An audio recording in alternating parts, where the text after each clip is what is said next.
The Wonderful World of Darklords. Report 36. Gravity Falls. After the towering buildings and bustling activity of Wyvern, the rural nature of Gravity Falls was even more evident. Not that this was unwelcome. The familiar scent of evergreens on the summer breeze was a blessed relief after my visits to various cities, caverns, God's forsaken desert hellscapes, and even the beautiful but exotic jungle of Paradise Falls. There was, quite simply, a hominess to Gravity Falls. The people, while a tad strange, seemed friendly enough, and in truth their quirks put me even more at ease. Had everything seemed too blandly idyllic, I would have suspected an Encanto situation. Through a peculiar twist of fate, this home-like quality was only increased when I encountered someone I had once known from Salem. Ernest had decided to travel to Gravity Falls, of all places, and become a ranger in order to help any who became lost in its massive forests. He and I had hardly been friends in Salem. Our lengthiest interaction had been when he had tried to steal candy from me as a child, which is an apt encapsulation of his overall character at the time. But the sight of a familiar face in strange surroundings can do a remarkable job of smoothing away the past's rougher edges. Ernest not only proved to be a valuable guide during my stay in Gravity Falls, but also an exemplar of the marks the domain leaves upon its denizens. At first I assumed that the townsfolk were odd because the land attracted the eccentric. However, the changes I saw in Ernest's behavior made it clear that strangeness was an effect of living in Gravity Falls rather than a cause. My own experiences within the town's borders gave me a distinct sense of madness lurking around the outskirts of my mind, searching for a way in. What's more, I believe that madness is no mere miasma surrounding the domain, but an intelligent, malevolent being. Welcome to Wonderful World of Darklords. I'm Tom. I'm Rachel. And we're discussing how to convert Disney movies to Ravenloft Domains of Dread for that game that's mostly math and writing isn't anything like the picture on the box. Along the way, we'll look at the Darklord, the domain itself, and some plot hooks and adaptation ideas to integrate this setting into your own campaign. Today's episode, Gravity Falls. Yes, indeed. I don't know if any of you have seen Theme Song Takeover, which is on Disney+, but there's a bit where, like, the character Kif is bopping along to various theme songs and doing little snatches of them, and she goes to Gravity Falls and goes, "What is the secret of Gravity Falls? 2 for 1 sail on eyeballs." And those are the lyrics now. I don't make the rule. Like, I cannot hear the Gravity Falls theme. Like, what is the secret of Gravity Falls? Also, if you're listening to this, you probably know Gravity Falls and can probably picture that exact moment in the theme song where the line 2 for 1 sail on eyeballs would make sense. Yes. The eyeball shipped in the jar in the Mystery Shack. So, here we are for our second episode of Small Screen Summer. We have wanted to do Gravity Falls. Much like Gargoyles, we've wanted to do Gravity Falls for a very long time. And it's because we love it. It's one of my favorite shows, I think. It is, like, Gargoyles was this epochal defining show for 90s kids on Disney Animation. And I feel like Gravity Falls in the 2010s is just as much a, like, defining show. Yeah, this is, like, of the newer batch of Disney shows, you know, not the Disney Afternoon, like, 90s stuff, the serialized things that Gen Z got to watch. Gravity Falls is my favorite. Like, I like Owl House, but Gravity Falls is my favorite. And also, not only is it just a show we love, but it is a fantastic setting, not just for Dungeons and Dragons, but even specifically for Ravenloft. Like, the flavor of occult investigation, spoiler alert. What? Of mystery and monsters and weirdness and magic and conspiracies just fits so well into a lot of the default mode of play in Ravenloft. And there's a very obvious, very amazing Darklord. Yes. However, that was kind of our big point of hesitation, was, for reasons we'll go into later, our Darklord. We did not necessarily have all the pieces we wanted to have, and then, little spoiler alert for the Darklord, the Book of Bill came out last year. Yes. And, surprise, shock, it's not Grunklestan. What? And that kind of gave us the missing pieces, and now we've got, like, everything we need to get the domain we want out of Gravity Falls. Yes. So, somehow, we got an element of tragedy and relatability for Bill Cipher. Yes, we did. Thanks, Alex Hirsch, Book of Bill. Alex Hirsch. And so, without further ado, the Darklord, the deep primordial weirdness underneath all of the weirdness of Gravity Falls, the sort of star that everything orbits. Triangle that everything orbits. The evil Dorito himself, Bill Cipher. In a section we like to call The Lord.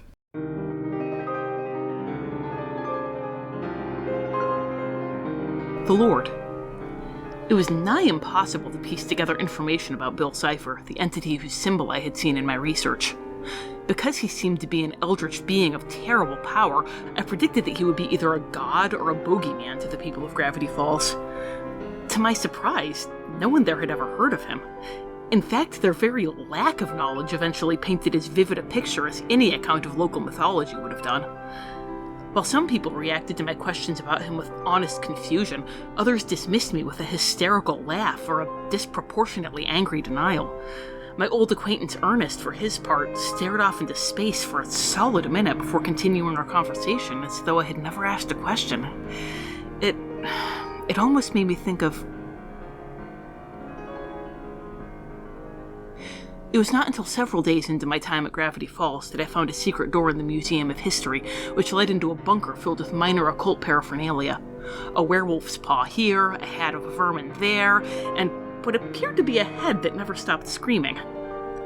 Of far more note than these curiosities, however, were a handful of diaries and records from some 30 years ago, which I have enclosed. Given the layers of dust upon them, they will hardly be missed. They belonged to one Fiddleford McGucket, a startling provenance for anything remotely lucid, as McGucket holds the dubious distinction of being the town eccentric of Gravity Falls. They describe an event called Weirdmageddon, in which Bill Cipher, a god or fiend or powerful aberration, broke free from a portal that bound him with the help of an acolyte named Stanford Pines. From what I could piece together, Cipher's prison was a plane that was not our own, but was closely connected to Gravity Falls, giving him a measure of influence over the dreams and minds of its residents. These diary entries chronicled 2 days of madness and nightmares before abruptly ending with a vague reference to Stanford's sacrifice. Other records in the bunker corroborated McGucket's account, but there was absolutely no mention of Weirdmageddon after that 2-day stretch, suggesting that the residents of Gravity Falls forgot about it the moment it was over. However, I also found a handful of dream journals from the intervening 30 years that mentioned Bill Cipher or the events of Weirdmageddon, as well as artwork that reflected the madness of the period, all locked away in this basement where prying eyes could not see them. Weirdmageddon is over, and Bill Cipher is gone, but the influence of both remains. Obviously, I could not expect McGucket to give me a clear answer about anything, but when I asked other residents of Gravity Falls about some of the disturbing artwork or mad poetry within the bunker that bore their own signatures, they laughed me off. At first I attributed this forgetfulness to trauma. Perhaps Weirdmageddon was too horrific for the human mind to hold. However, that explanation did not account for the secret bunker, or the way the authorities began to follow me after I asked too many questions. Someone is trying to make sure Bill Cipher remains forgotten.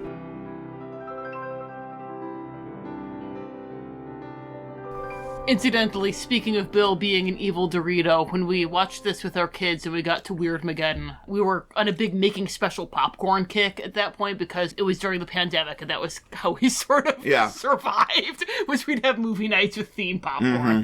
And gave reality meaning and time. Yes. And time and existence. And with Weirdmageddon, we made popcorn with crumbled up Doritos in it so that we could eat Bill in effigy. Yes, we did.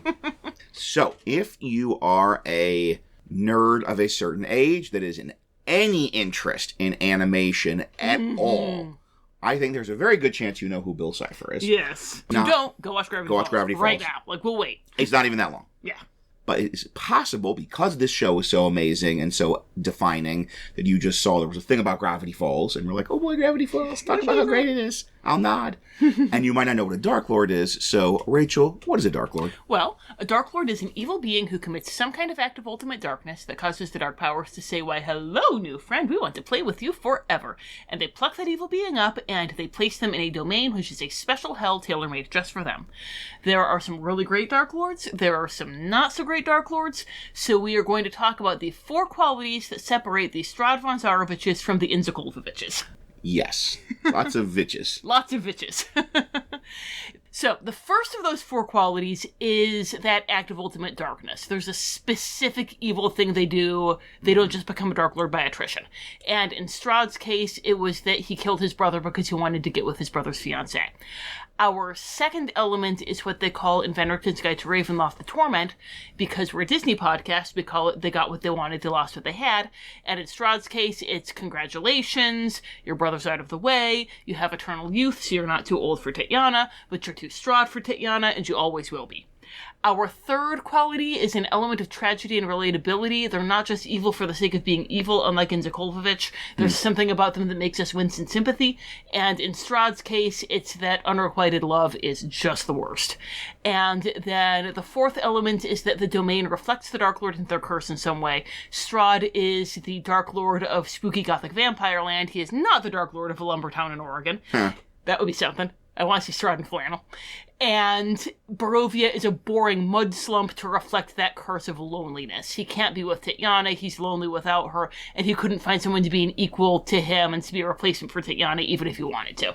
So, reading through all of these, you might have even thought, oh, well, I can see how Bill fits some of those and not others. Mm-hmm. And maybe more if so, if you've read the Book of Bill, you could see how he fits potentially all of them. Mm-hmm. And this is the thing, this was our hesitation, because Bill is this amazing villain for a lot of reasons we're going to go into, but he's not a very, gothic character. Mm-hmm. He is much more of your sort of Lovecraftian, we called them baby's first elder god, yes. And he's supposed to be this, living nightmare of chaos, this reality-distorting, bending creature, and that does not really fit, the gothic, your classic, your Dracula, your Castle Ravenloft. Yeah, and even there's, on TV tropes, they have the trope of blue and orange morality. And it's does Bill even know how evil he is? Yes. Clearly he knows he's bad, but at the same time, he is just so bananas. And this elder cosmic, outer planes in D&D terms, being that wants just pure chaos, that wants to just shatter the material plane into a plane of pure chaos. Mm-hmm. That's a great campaign villain. Oh, yeah. But it doesn't have a lot of psychology, that classic gothic psychology that underpins a lot of those elements of a good Dark Lord. But then we got the Book of Bill. Yes. And the Book of Bill, it gives you some backstory. So spoiler alert, sorry if you haven't read it, you should, it's good. Mm-hmm. It's not just here's some fun facts about Bill. It does give you some good backstory. Yeah, and we're going to spoil the heck out of it because we assume that some of you haven't read it and it's important for our version of Bill, yeah. So sorry. So it is deliberately very vague. Mm-hmm. There's a lot of unanswered questions. And we are taking some of the stuff they did in Book of Bill, but also kind of filling in, answering those questions for our version of Bill. But I think we got to kind of have a leg to stand on here because a lot of what they're trying to do with Book of Bill is parallel him and Ford. Yes. So, we're sort of just expanding those parallels to make things a little more detailed. So, Bill is born into this two-dimensional plane, and they were all two-dimensional shapes. He was a two-dimensional shape, and he had his parents. And I think they had silly triangle names. I think his mom was Scalene. I don't remember what his father was. And Bill was born, and he could see the third dimension. And no one else could, and they believed that he was just crazy. And they were in line about, medicating him. And that he had these delusions. And they're kind of trying to draw a parallel with Ford here. This idea that he was different, so he was a kind of a freak and an outcast. But just like Ford, he did have family that loved him. And everything the book is kind of saying is, no, Bill's parents really loved him. And he loved them back, And then Bill did something. Just like Ford and Stanley, let's be clear. Yeah, not Ford and his parents. Yeah, they were pretty bad. Yeah. They were pretty bad. But Ford did have this person, this brother that did love him and who he loved. And so Bill planned to do something to make everyone see the third dimension, sort of prove that he wasn't crazy, to prove the third dimension exists, and this thing he did destroyed his universe. Cracked it open and destroyed his entire universe, and everyone died, including his parents. And it's he said that it was to show them how amazing it was and to bring the joy of the third dimension, but it was to prove he was right. Yeah. Maybe there was some of that in there because he wasn't full Bill yet, but it was to prove he was right. And so this is going to be our act of ultimate darkness, and this is kind of our adding on. I don't believe this is in the book. Is this idea that he was warned. That he was warned that this was an incredibly dangerous and destructive thing that he was attempting to do, and that he ignored those warnings and barreled ahead. So that's the act of ultimate darkness, is rolling the dice on this entire universe. Yeah. Even more so than the actual, like a pure lab accident doesn't necessarily make a good act of ultimate darkness, but a hubristic, splitting the atom and starting a chain reaction that destroys the entire Earth. Yeah. When you were warned that could happen, that is an act of ultimate. It's pretty ultimate. That's pretty ultimate. And we're getting that idea if he was warned, because once again, I think they're clearly paralleling him and Ford and the idea of the portal. That this is like his version of the portal, and this is like if things hadn't happened differently, and if Ford had just turned on the portal full blast. Yeah, and ushered in Weirdmageddon. Then that's what this is here. So that's our act of ultimate darkness. So in Gravity Falls, he talks about how, like, oh, my dimension was so boring and I liberated it. But there's this idea that, he has convinced himself he did it on purpose. Not sorry, never be sorry, and weirdly, didn't think there'd be any parallels to our previous Darklord Demona, but once again, he has this intense, crushing guilt that he refuses to look at and acknowledge. She pours that into anger and revenge. He pours that into this whole, like, I'm going to make a new world. I'm going to make a world of pure freedom and chaos. I'm going to sort of complete this ultimate project of reshaping the universe in my image. And even this idea that, like, part of why he's so chaotic is because his brain is broken and he wants it to stay broken. It's there is... I'm a dork. If you've read... In case you didn't know, by the way. Yes. If you've read Name of the Wind, they talk about all the kind of, like, there are, like, the ways that you can escape from reality if it becomes too much for you, and it's, like, sleep and death and insanity. And Bill is escaping from the insanity. Yes. I had to bring the Book of Bill over here, because it just has, like, exactly what we're going for with it. He's using chaos to escape. It's, like, he's talking about how he opened up the third dimension, and then there's this, like, weird visual static on the page, and every now and then it'll, like, a phrase will come out like, so much blood, so much screams getting louder, my hands shaking, and then Tom does a better build than me, so I'm gonna give it to him to read the bottom paragraph. Until there was no one left but me, covered in blood, alone in the universe. Huh, that's weird. For some reason, whenever I talk about that day, there's a loud buzzing in my ears and I black out for 30 seconds. Well, we can come back to it. The important thing is I freed myself from my suffocating world, and freed everyone else too, and everyone loved me for it, and everyone was fine. And that's all there is to say about that. The new dimension I escaped had a job vacancy for the role of Galactic Overlord, and I humbly obliged. So, yeah. I freed it, and everyone was grateful, and everyone thanked me, and that's all I will ever say about that. Whenever I try and talk about that day, I black out. He cracks his dimension open, he survives, his brain completely shatters, and there's even a bit of intentionality that he's sort of avoiding any potential healing, and that's even, like, a thing in Book of Bills. There's this thread that he's basically in, like, a cosmic, like, therapy cube prison, sort of cosmic Arkham Asylum, resisting any attempts at therapy. And he's trapped in the kind of border ethereal, a kind of Nightmare Lands. Thank you for existing in Ravenloft canon, for giving us this well-established precedent for a, like, weird meta dream dimension. We promise we're going to record Nightmare Land's Book Club of Dread this summer. Tom doesn't have work. We'll be able to record it over the summer. Can't promise it's going to drop, but it will get recorded. Yes, it's happening. It's coming. Yes. Much like Weirdmageddon, it is inevitable. I love you. Much like Thanos, it is inevitable. So he is pulled into this border ethereal. In our version, it's that he's pulled into Ravenloft. Like, as his dimension cracks and crumbles and everyone dies and screams around him, he's pulled into Ravenloft, but he's in this kind of Nightmare Lands domain, Ravenloft version of this sort of dream dimension. And he can contact people throughout Gravity Falls history, because Gravity Falls becomes the kind of material space of the domain, and part of the torment is this whole, like, he's trapped and he can't affect it directly. But he can contact it, and he's, like, woven deep into the history of Gravity Falls, because he's kind of almost a Pennywise from It type thing. Yeah. And the great thing with the Nightmare Lands is, with the Nightmare Lands, they wanted to be able to incorporate dream adventures into non-Ravenloft settings. So they had it be a thing where, like, they could touch the minds of people outside of Ravenloft. And so, like, because my one like, kind of thing with that being his act of ultimate darkness is you don't get that idea that he was doing evil outside of Gravity Falls before he got trapped. But it's like, no, he can be reaching out past Gravity Falls. Like, we had that bit in the preview for this episode at the end of the last episode where, like, Dee had seen him in Atlantis. Yes. And it's like, no, he could have gotten, like, pulled in and trapped, and then he reached out into the dreams of somebody in Atlantis and possibly sank Atlantis. Yes. It was all the triangle's fault. It was all the triangle's fault. And we will dig into sort of the more of the, like, interdimensional relation kind of thing as we talk more about the setting. But back to Bill, as he would want us to do.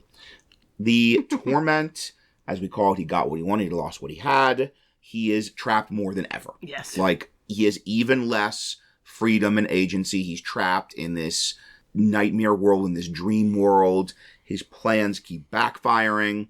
And even, like, plans keep failing. And this is a great torment right here. Like, your plans keep failing. Okay, that's Dr. Doofenshmirtz. But his plans keep failing because people keep learning the thing he wants. Yes. So, like, his portal plan, that first Weirdmageddon plan, failed because Ford kind of recognized what was going on and, like, acknowledged his mistakes and sought out Stanley's help. Ford did not pull a Bill. Exactly. And, like, kind of similarly, we're imagining throughout Gravity Falls history, there's been a couple of points where he's gotten close to being manifesting, being summoned into the material world, but it will always fail because someone accepts humility. Like, someone looks in the mirror, does the looking in the mirror that neither he nor Demona will do, and in some way acknowledges their flaws and their mistakes and asks for help. So, then we have the element of tragedy and relatability. This was another thing where we originally didn't really have this, because this was a struggle. Chaos monster. But the wonderful thing is, he gives us, by paralleling him with Ford, that gives us then Ford's tragedy and relatability. Yeah. And he is also a person that made terrible mistakes out of hubris, but because of this tragic, relatable background. So we can kind of say Bill is like that at heart. He has that same tragedy and relatability that Ford does. And the Ford parallel, that whole point we're making, part of that torment is Ford wants a person he had a connection with, a person he made a relationship with, a person who was going to, like, bring about Weirdmageddon, but he learned his lesson, and, like, Bill never will, and the iconic Darklord using grandiose evil to shout over my own guilt. And there are a couple of Darklords that could be described. Absolutely. I just finished Strahd the War Against Asselin, and yes. And, like, you even have, like, he made this genuine connection with Ford. And, like, because it's so weird to say that Bill is lonely because it makes him sound like a sad little broken right, man, yeah. He decidedly isn't. But he is deeply lonely. Yes, he's a very deeply lonely triangle. Let's say man, like, no, that's not right. No.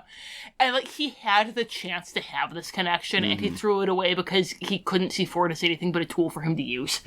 And you even get, again, in Book of Bill, you get, like, I didn't miss him. I didn't miss him so much that I went to the bar and drank a bunch of didn't miss him juice. And I had to call the cosmic police to come and pick me up because I was making a ruckus at the cosmic bar.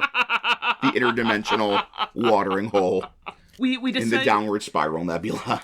We decided to go with all show quotes for the trait ideal, bond, and flaw, but we came very close to making either the bond or the flaw. Because no matter what the idiot counselors in the smiling cage say, I don't need anyone, I never have, and I don't miss any of them. I'm fine! That's Bill's version of the access code is alone. Yes! I don't miss anyone, I never have. I don't need any of them. I don't need any of them. I'm fine. I'm fine. So then we have Domain Reflects the Darklord. This one is easy. It writes itself. This is up there with spooky, vampire-haunted, huddling peasants Barovia for Strahd. This is Gravity Falls, is the center of weirdness. It draws people that are kind of odd, like kind of oddballs like Quentin Tremblay. Yes. And it also just draws or all my these... man, Toby Determined. Or Toby Determined. Everything Toby Determined does make me laugh. Various righteous. And it draws just phenomena, like weird phenomena. And so all of that weirdness and chaos leaking through makes Gravity Fall this place of weirdness and chaos. And this was a little bit of a challenge, as perfectly as it fits. Because Gravity Falls, it's supposed to be, here is the regular material world that we live in, and here is this kind of town and forest that has all of this weirdness and all this mystery and all of this unexplained phenomenon. But that doesn't really fit D&D. Because like D&D, it's like there are zombies. They just exist. Everyone accepts zombies. It's like in D&D, if Dipper's like, I'm worried my sister's dating a zombie. Oh wait, it turns out it's a bunch of gnomes in a trench coat. Like that's just a thing. That's a thing that could happen. Yes, exactly. If you're like, I think there are zombies in the graveyard. People were like, that's crazy. Zombies don't exist. That's like saying, I think there are bats nesting in this shed. Mm-hmm. People are like, bats don't exist. Like, you've been watching too many vampire movies. Almost everything in Gravity Falls is just a thing that exists objectively and widely known in the D&D universe. Yeah. But that sense of there being a hidden world, a hidden side to things, a conspiracy, and even just mystery and weirdness is really important for a Gravity Falls set. Like, it's not Gravity Falls if people are like, yep, zombie, sure. Yep, 3 gnomes in a trench coat, and it happens. Boy, I hate when that happens. And so man, that schmebulok. That schmebulok. And we worked on this, and we have a kind of way that we're trying to make this fit. The round peg of weird cryptid conspiracy horror versus the square hole of Dungeons and Dragons. And we'll talk about that later, how we're planning to try and make those two things work. So speaking of the Gravity Falls as a domain, we do want to talk about where we are in the show, because we mentioned this is the thing we have to do, doing a show versus a movie. We have to do a little more detailed explanation of where we are in the show, what kind of our setting is. So we are imagining that we're kind of in season 1 and like part of season 2. Like the pre-Ford parts. The pre-Ford parts. We are imagining that Ford was this brilliant artificer, this wizard, but he also formed a warlock pact with Bill, because isn't that great? He sure did. Great old one, naturally. Naturally. And Bill tricked Ford into building this gate, this big, super complex, arcane teleportation, interdimensional gate that could go opening a portal to this nightmare lands and allow him to fully manifest in the material plane, which actually triggered Weirdmageddon. So that's kind of a tweak we're making, is in this case, the portal did get fully turned on, and Weirdmageddon did get triggered. And I know that we said in the episodes to watch that you didn't need to watch Weirdmageddon. You don't. All you need to know for Weirdmageddon is it's Bill breaks out and everything goes crazy. But you should have watched it. I mean, if you watched the episodes we suggested and then didn't go watch the finale, I don't get you. I mean, like I said in the thing, it might be that the watched episodes we suggested was, and we're like, oh no, I need to go back to the beginning and watch the whole thing before I watch the finale, which, good for you. So, Ford regrets what he's done, it's horrifying, and he teamed up with the townspeople. He's able to reverse the polarity of the neutron flow. They're able to kind of pull Bill and all of Weirdmageddon back into the gate and trap him back in this sort of border ethereal nightmare lands. And Ford is sacrificed. He's pulled into the portal as well. And the people, as Weirdmageddon ends, the people are able to create a new layer of reality, kind of dream, imagine a new world, a new Gravity Falls where none of this happened. And so that's sort of part of why we have this idea that they don't acknowledge the weirdness. That they sort of created a consensus reality. Yeah, we're getting Mage here. Which is very, Gravity Falls could lend itself to Mage very easily. Super well. So they create this kind of consensus reality, pushing back what we're calling Nightmare Falls, rewriting it back to Gravity Falls, but also kind of suppressing a lot of just the general supernatural D&D stuff that the average D&D person is aware of. So people of Gravity Falls would be, oh, there's no such thing as zombies. Yes. Even though everyone else in the universe is like, yeah, zombies are absolutely a thing. They are deep in denial. And so the people have these missing time. They have these blanks in their memories. They don't remember Nightmare Falls happened. Nope. It's just kind of, there's this week that no one remembers. But in some cosmic sense, Nightmare Falls still exists and does occasionally leak into, which is part of where we get more of our horror weirdness stuff happening. Because it did, it's there, like, in a reality. It's just kind of like this force of belief is holding it back. So when people start to remember, start to think about it, ask questions about that week that nobody remembers, it starts to leak in. So then we have the Society of the Blind Eye, which is formed by Ford's partner, Fiddleford McGucket. Fiddleford McGucket. Weirdest name we'll probably say. Silliest name we'll probably say in this whole podcast. I don't know. And so they are going around erasing people's memories when they encounter the weirdness of Gravity Falls. Like, there still is all this weirdness, even the weirdness that was there before Weirdmageddon, just because of the natural weirdness attraction of, like, Bill being in this dimensional vortex there. So they're going around erasing people's memories when they encounter that weirdness, but they are actually making people vulnerable because it means they don't remember anything that happened. They don't remember Bill. They don't remember how dangerous he is. So they don't know how to protect themselves. So we are imagining we do have Gideon there, and that Bill is starting to make contact with Gideon and make deals with him, and using him as his new kind of point man for his latest plan to... His new warlock. And if people remembered Nightmare Falls, they could be like, no, Gideon, don't do that. That's a terrible idea. But they don't. And even the Society of the Blind Eye, they don't know why they're doing this. Yes, they erase their own memories. Yes. They know they're doing this, but they don't know why. And they can also act as part of Bill's torment, because the idea that the material plane he's most bonded to is the least weird place. Yes. The most ordered, most normal place, where people don't even believe in zombies. Mm-hmm. But, of course, Gravity Falls, so some of that weirdness does just leak through all the eccentricities and just general... You know, everybody in Gravity Falls is a tad strange. Yes. Except for Tad Strange. Speaking of Bill, that's kind of our status quo, and now we can get into describing the sort of write-up section for Bill. To pick a stat block to represent Bill, this is tricky because we kind of have two phases of Bill. Yeah. Because Bill in Weirdmageddon, Bill manifested in the material plane, full power, is a very different stat block than Bill for most of the show. Having Dreamscaper's Bill. So Dreamscaper's Bill, we're saying stat block similar to a night hack. Mm-hmm. Meaning that emphasis on he's intangible, he's in the border ethereal, but he like gets in your dreams and gives you nightmares and like drains your will. Yeah. And then when he's manifested, we're saying Greater Starspawn Emissary from Van Richten's Guide. Mm-hmm. Because that's basically the Van Richten's Guide version of a kind of Cthulhu. Yeah. Like, this is like, I think, the highest CL monster in Van Richten's Guide. And he's got like sanity-shattering powers and devouring maws and spewing toxic bile and is like a giant monstrosity. Everything you want for Weirdmageddon. Everything you want for Weirdmageddon Bill. So, we are, in terms of special powers, as a Domain Lord, he is trapped in that kind of mind space, that mind nightmare world. He can only appear to people in their dreams, or if they summon him in the waking world. Mm-hmm. So we have Gideon summons him, and he can talk to Gideon in the waking world. And then in Suck Opera, it's the whole, he can just appear in Dipper's dreams. Yeah, like Dipper nods off and Bill appears. And like there are protection rituals, and we can dig into D&D stuff and probably find specific rituals for protecting you from like scrying and stuff. You could say maybe this will protect you from Bill being in your dreams.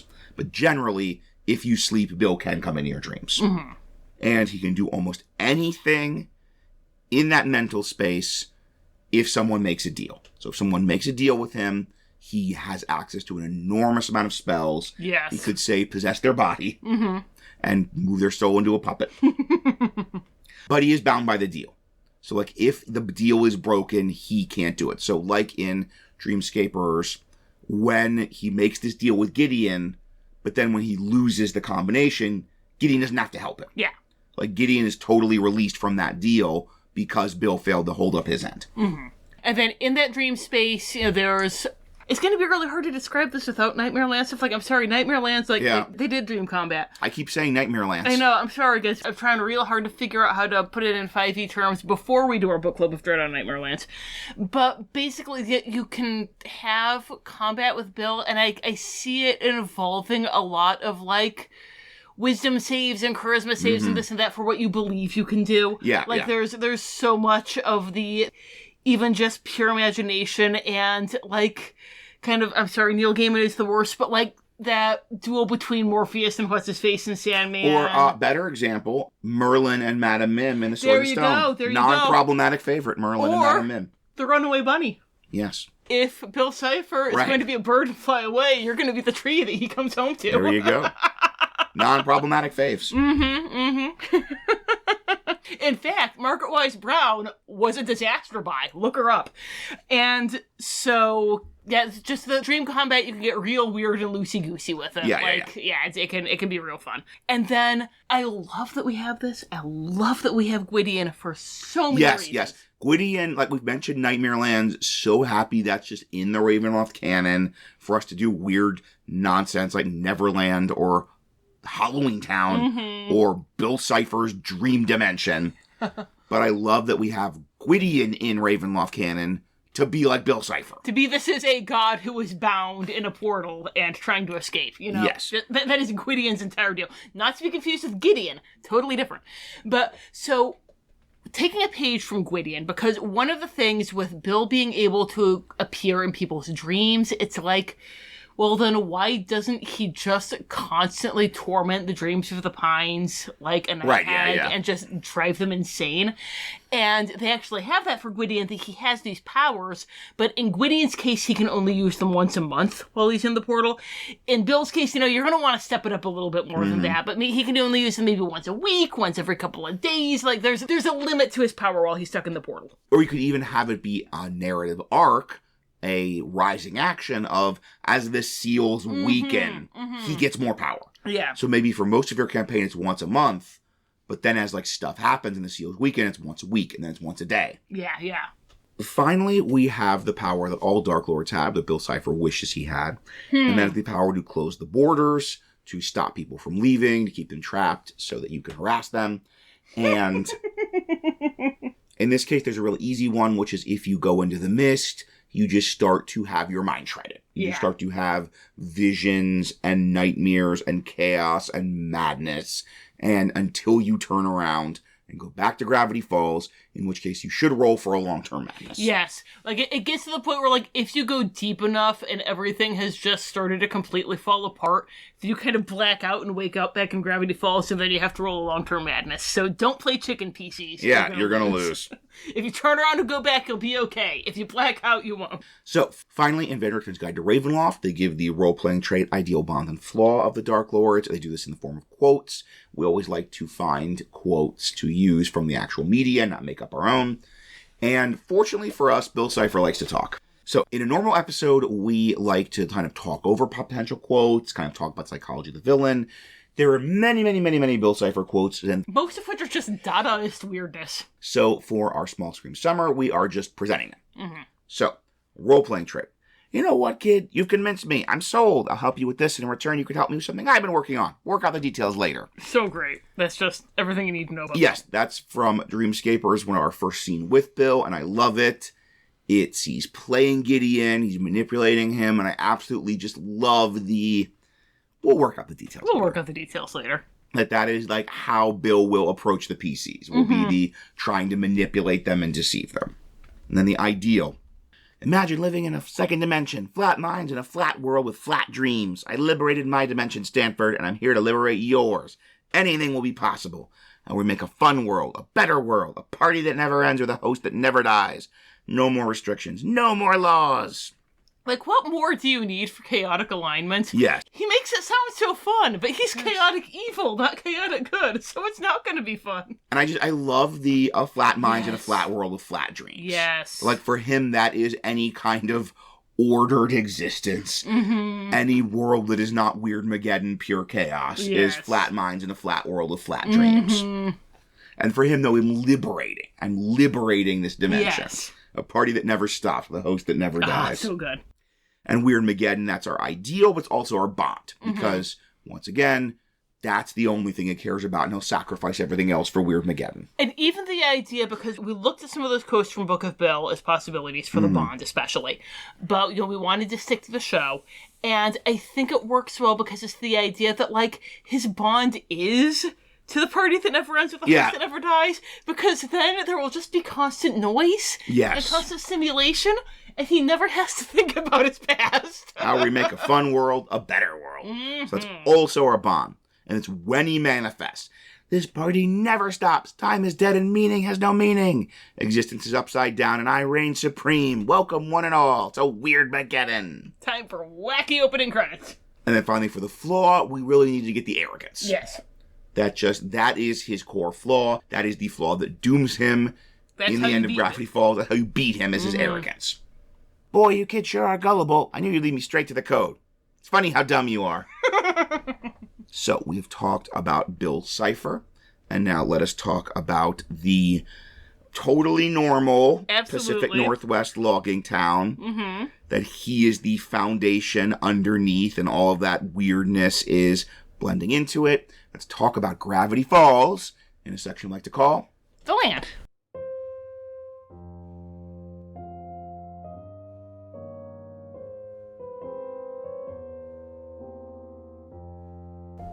The Land. Although the actual town of Gravity Falls can barely be called a village, the valley that holds it is large enough to contain massive swaths of virgin forest. Woodsmen who have been harvesting lumber for generations still have not explored the valley in its entirety. On the other hand, perhaps they have, and they simply do not remember the exploration. As mentioned, the residents of Gravity Falls are uniformly odd, and perhaps the strangest thing about them is their blatant refusal to acknowledge the existence of magic or supernatural creatures, despite the fact that the forest is crawling with a number and variety of fae, aberrations, and other beings that could put Tempest or the Queenswood to shame. Ernest told me repeatedly that while hags and dark magic may have been a threat in Salem, there was absolutely nothing like that in Gravity Falls. Later, he and I traveled to one of those unexplored stretches of forest, where we encountered gibbering mouthers who attempted to transfix us by babbling an impossibly catchy song that asked why we were acting so cray-cray. We managed to dispatch them, and this finally forced Ernest to acknowledge that Gravity Falls had magical creatures after all. The next day, he had forgotten the entire incident, and was once again encouraging me to settle in the village for my own safety. It is disturbing to think that Gravity Falls is as dangerous as any other domain, yet its inhabitants blithely walk into the jaws of that danger because they cannot recognize its existence. Beyond the presence of bizarre creatures, Gravity Falls is a positive hotbed of wild magic. My wild magic surges were even more frequent within its borders, but I found I was able to control them with more success than I had experienced in any other domain. When I felt it building, I was able to shape it into a spell rather than watching as it discharged randomly. Which is not to say that it no longer discharged randomly, mind, only that I gained some benefit from it. Perhaps being so surrounded by this energy, I was like a child whose parents threw them into a body of water to teach them to swim. Fortunate for me, then, that I was able to swim instead of drowning. This was not the only effect that the town had upon me, however, for I acquired an irksome tendency towards sleepwalking during my stay. At one point, I awoke from troubled dreams of... Well, what I dreamt of is irrelevant. In any case, I awoke to find that instead of lying in my bed, I was sitting at my desk, heart pounding and skin drenched in sweat. On most mornings, I found objects in places where I had not left them the night before. Whether I had moved them in my sleep, or whether they had moved on their own due to one of Gravity Falls' many uncanny quirks, I cannot say. I had expected every site of magical significance to be within the forest, given the town's aggressive desire for normalcy. However, my interest was piqued when I learned of a combined museum and shop called the Mystery Shack, which served to separate bored merchants from their coppers while they waited to pick up their next lumber shipment. The Mystery Shack was owned by a man named Stanford Pines, a name that I recognized as belonging to Bill Cipher's acolyte. This clearly warranted further investigation. My conversation with Pines quickly led me to suspect either that the names were a coincidence, or that his memory had been impacted as seriously as that of every other inhabitant of Gravity Falls. Not only did he evince no greater knowledge of the town's secrets than anyone else, but he knew nothing whatsoever about magic. The Mystery Shack primarily dealt in colorful gewgaws, macabre but mundane trinkets, and bits of taxidermy sewn together to make imaginary monsters. But mixed in with the chaff were items of genuine power. A ring of spell storing, a spell book, and an orb covered in conjuration sigils so powerful that I could not begin to make sense of them, to name a few. Pines treated all of his wares as though they were of equal value. No, that is not entirely true. Much of the false taxidermy held pride of place over the true magic items. Moreover, the magical energies within the Mystery Shack were not limited to this handful of items. At times, the sound, or rather the not sound, that I associate with wild magic positively hummed through its floorboards. When I assumed gaseous form to seep between them and investigate, I found a metal-lined sublevel without a single crack for me to penetrate. Pines may be a sham, but the magic of the Mystery Shack is very real. So for the land, we are going to kind of approach from sort of 2 or 3 different levels. So first is the kind of physical space of Gravity Falls, the physical description. And we know that Gravity Falls is a logging town. It's not like a huge foregrounded part of the show, but it's very much there. It's present. It's referenced many times. So that works perfect because even in your sort of like pseudo-medieval edging into steampunk kind of average D&D flavored setting, you could have a logging town. They need lumber. Right, you need lumber. You have lumberjacks. You have lumber. You have people chopping down trees and thinning down the river, and that also works perfect because we are imagining that you have that river, you have the titular Gravity Falls. We are imagining that river's kind of like the interstate highway of this domain. Like the river's how everybody comes in, the river's how everything comes out, the river's how you have like the logs get shipped down the river, and you even have like the titular falls, the Gravity Falls. And so maybe even there's like a big setup for, I believe it's portaging or portaging, I'm not sure. I want to say portage. But the like lowering stuff down the river. You have like cranes and docks, and that makes Gravity Falls a perfect stop. Yeah. Like you have to stop on the river to lower your stuff down the falls. And they have a whole setup for that, so it also means why not stop and maybe go to the local tourist attractions? Yeah! See the Mystery Shack. See the Mystery Shack. What is the Mystery Shack? What is the Mystery Shack? There'll be a big sign painted out by the portage thing to pique your interest. And that gives us one of the things I think is important for Gravity Falls and for its, obviously core inspiration, Twin Peaks, is that Pacific Northwest town, the isolation. So we were talking to some friends, including Chris from Peddler's Tales. They live in the Pacific Northwest for a long time, and they talked about that experience of just you're driving on a highway through a forest for 3 hours, and then you get to like a town. Yeah. Which, living in Maryland, this is baffling. Yes, no. And it's just forest for hours and hours and hours. And just dense, overgrown. It's like dark how thick the tree canopy is that you're driving through. And then you're in a town.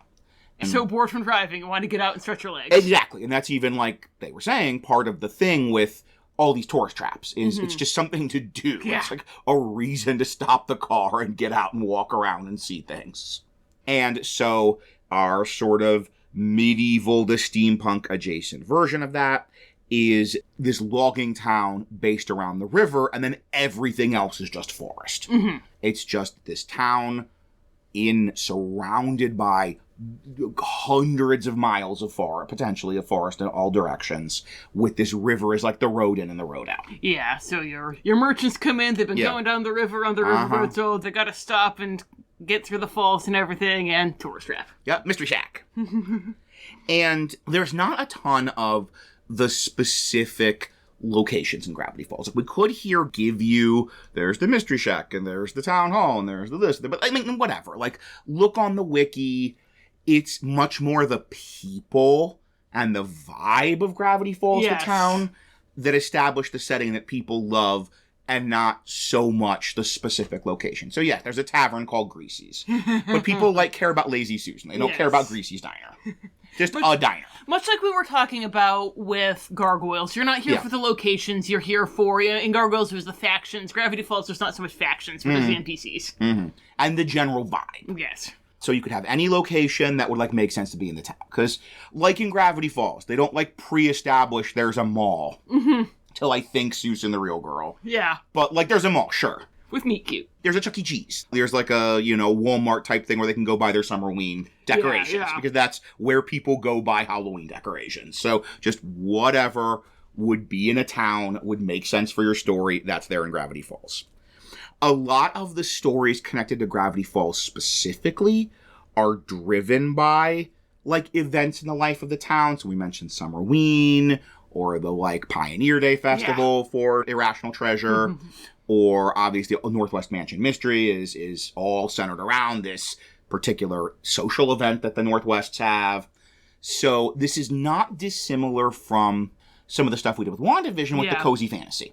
So, stuff is happening, plots are happening, events are happening in the town that kind of have that cozy fantasy vibe of like, oh, it's Pioneer Day. Oh, it's this big, like, high society soiree at the Northwest Mansion. Oh, it's Summerween. Grunkle Stan is throwing some kind of, like, dancer party at the Mystery Shack and charging admission. Yeah, exactly, to get people interested. And you take those, but then there's always a little bit of a twist. There's always a little bit of a spooky horror or mystery or conspiracy twist in some way. Yeah. I've mentioned a couple times that a big thing is the vibe. Mm-hmm. And this is kind of coming off that idea of the town festival. Grunkle Stan's hosting a dance, but with a twist. With zombies. But zombies attack. Zombies. And I think a great thing to do to give a Gravity Falls vibe to your game, to your adventures, is you take monsters, and I love this is a point of overlap with general Dungeons and Dragons. Mm-hmm. Dungeons and Dragons, like, the monster manual is the book of stories. Yes. And if you're like, I'm trying to plan a session, I don't know what's going to happen, tried and true advice for D&D is, we'll flip through the monster manual to something catch your attention. Yeah. A cool monster, and then build the story around that. And I feel like Gravity Falls, there's a number of ones where they came up with a cool monster and made a story around that. And you could do the same thing, but the trick is you take that cool monster and then you give them a twist. And Van Richten's Guide to Ravenloft talks about this, how you could take your standard monster manual monsters and give them a twist to make them more of horror. So they had the taking goblins, and the whole thing with Ravenloft goblins, and this is a thing from the older material, is that if they grab you, then they start trying to bite your face off. Yes. And you could run the stat block exactly the same, but the flavor is it's grabbed you and it's jumping and trying to bite your face. And suddenly that's much more horrifying, viscerally upsetting encounter. And with Gravity Falls, I think the trick is you give them a little bit of, like, a goofier twist. You add a little bit of a joke. It can still be sinister. Yes. Still have an edge. Summerwing Trickster is still an incredibly horrifying monster, but the twist that he's made of loser candy. He's made of loser candy. And that's so funny. And I know this was your thought. This is an example. Yes. So speaking of monsters who were in the older material, there was a creature in the older material called Skin Thieves. Mm-hmm. And they were like these big, like... They look kind of like werewolves in their hybrid form, and they have big claws. And they would basically do like Men in Black, where the alien is wearing the Edgar suit. They would take your skin and they wear you as a suit. And they were great creepy villain, just fantastic. But to give it that Gravity Falls twist, what if they're like fashionistas? Yes. They're really vain, and they're like, they've captured you, and they're looking at you, and they're studying your pores to see like... Very picky about the skins they wear. Like, well, I don't know about you for me, but, Edith really likes this kind of thing. Edith doesn't mind a little acne. I think we'll be all right here. Yeah, a little texture. She says it adds character. Makes it more real. More real, more authentic. Grittier. She likes a little grit. And you can even, like... I'm seeing the story now. It's live, baby. Unfold in front of me. The Gravity Falls style story is you have this intro of, like, these... skincare, like, specialists come to town, or like a skincare MLM or something. Oh my and gosh. Start asking about everybody's skin regimens and looking at their skin and giving, Wendy all these, like, lotions, because they're like, you have so much potential. You just took a little better care of your skin. Yes. And then the reveal, there's these fashionistas, skin thieves. And then it's the whole, like, there's the creepiness of the skin thieves, but then there's also the humor of the fashionistas, but in some ways that even makes it creepier of the, like, wait, you're trying to decide which of your relatives are going to give my skin gift me to? for Christmas or whatever, yeah. Or who's going to have to settle for me? Yeah, he's going to settle for me. So, that's sort of the narrative vibe. And the metaphysical explanation is we're imagining, and you probably could have written this yourself, we're imagining that Gravity Falls is a place where the kind of material plane, metaphysical walls between the planes are very thin. Mm-hmm. Maybe it's because Bill's sort of trapped there in the border ethereal. Maybe he was bound to that particular piece of the material plane because the walls were thin there. Chicken and egg kind of thing. Yeah. But the walls are thin, so, like, the Feywild bleeds in, the Shadowfell bleeds in, the Outer Planes bleed in, just like, this is a place where the walls between the worlds are very thin. Yes. And that means people get a little odd. There's, like, strange energies around. As we have seen, With our narrator, wild magic is like stronger, is more effective, is more powerful. You can imagine there's just like wild magic surges all the time, or things just tend to naturally, and spell effects tend to naturally roll higher because there's just this like magical energy thrumming in the air. People tend to have strange dreams, and just, as we said, everyone in Gravity Falls is a tad strange. Yes, except tad strange. And we're kind of thinking of two mechanical ways of expressing this. One is that any wisdom save to prevent a madness is made at disadvantage. Because there's that ambient weirdness and chaos in the air. In terms of wild magic, we're doing a rule I know some people have done for just chaos, which is that everyone follows the wild magic rules. I think that's also a rule in a Haslan, and it fits well there and it fits well here. Exactly. That at any time they're doing a spell or magical thing, if you roll a 1, you have to roll on the wild magic table. And we're adding a little twist of our own, which is the DM can, at their discretion, have you roll again. Yeah, and DM is being Bill here. Bill, yes, exactly. And the DM chooses which of those effects. However, the problem then is like, okay, what if you're a wild magic sorcerer? Now everybody is you, but also another thing. We are, as kind of implied with our narrator D, adding a little extra bonus for the wild magic sorcerer. Yeah, which is the controlled chaos class feature that you get at level 14, where you get advantage on your wild magic table roll. If you're a wild magic sorcerer, it doesn't matter what level you are. You get that while you're in Gravity Falls. If for whatever reason you have a party that's that high level, first off, wow. Yeah, good. Nice. I'm applauding. Good job getting level 14, guys. Yeah, awesome. I guess they can reroll 3 times and pick up better. Yeah. I don't know. Or maybe they can kind of extend their protection to their party members so that the DM can't reroll for them. Figure something out if you're that high level. We're not there. I do not feel any obligation to come up with a tweak for a level 14 wild magic sorcerer containing party. Yeah, but if you're not a level 14 wild magic sorcerer, congratulations. You are now for a day. Yes. You get the controlled chaos feature. And the idea is that you have that inherent connection with wild magic and with the inherent chaotic energy that powers your magic, so you handle Gravity Falls better. Yeah, you handle Gravity Falls better, and there's even with the DM re-rolling, that's kind of like Bill going yoink. Right. And since you have a connection to wild magic, you're able to yoink it back. Yoink it back. Bill can't pull that nonsense on you if you're a wild magic sorcerer.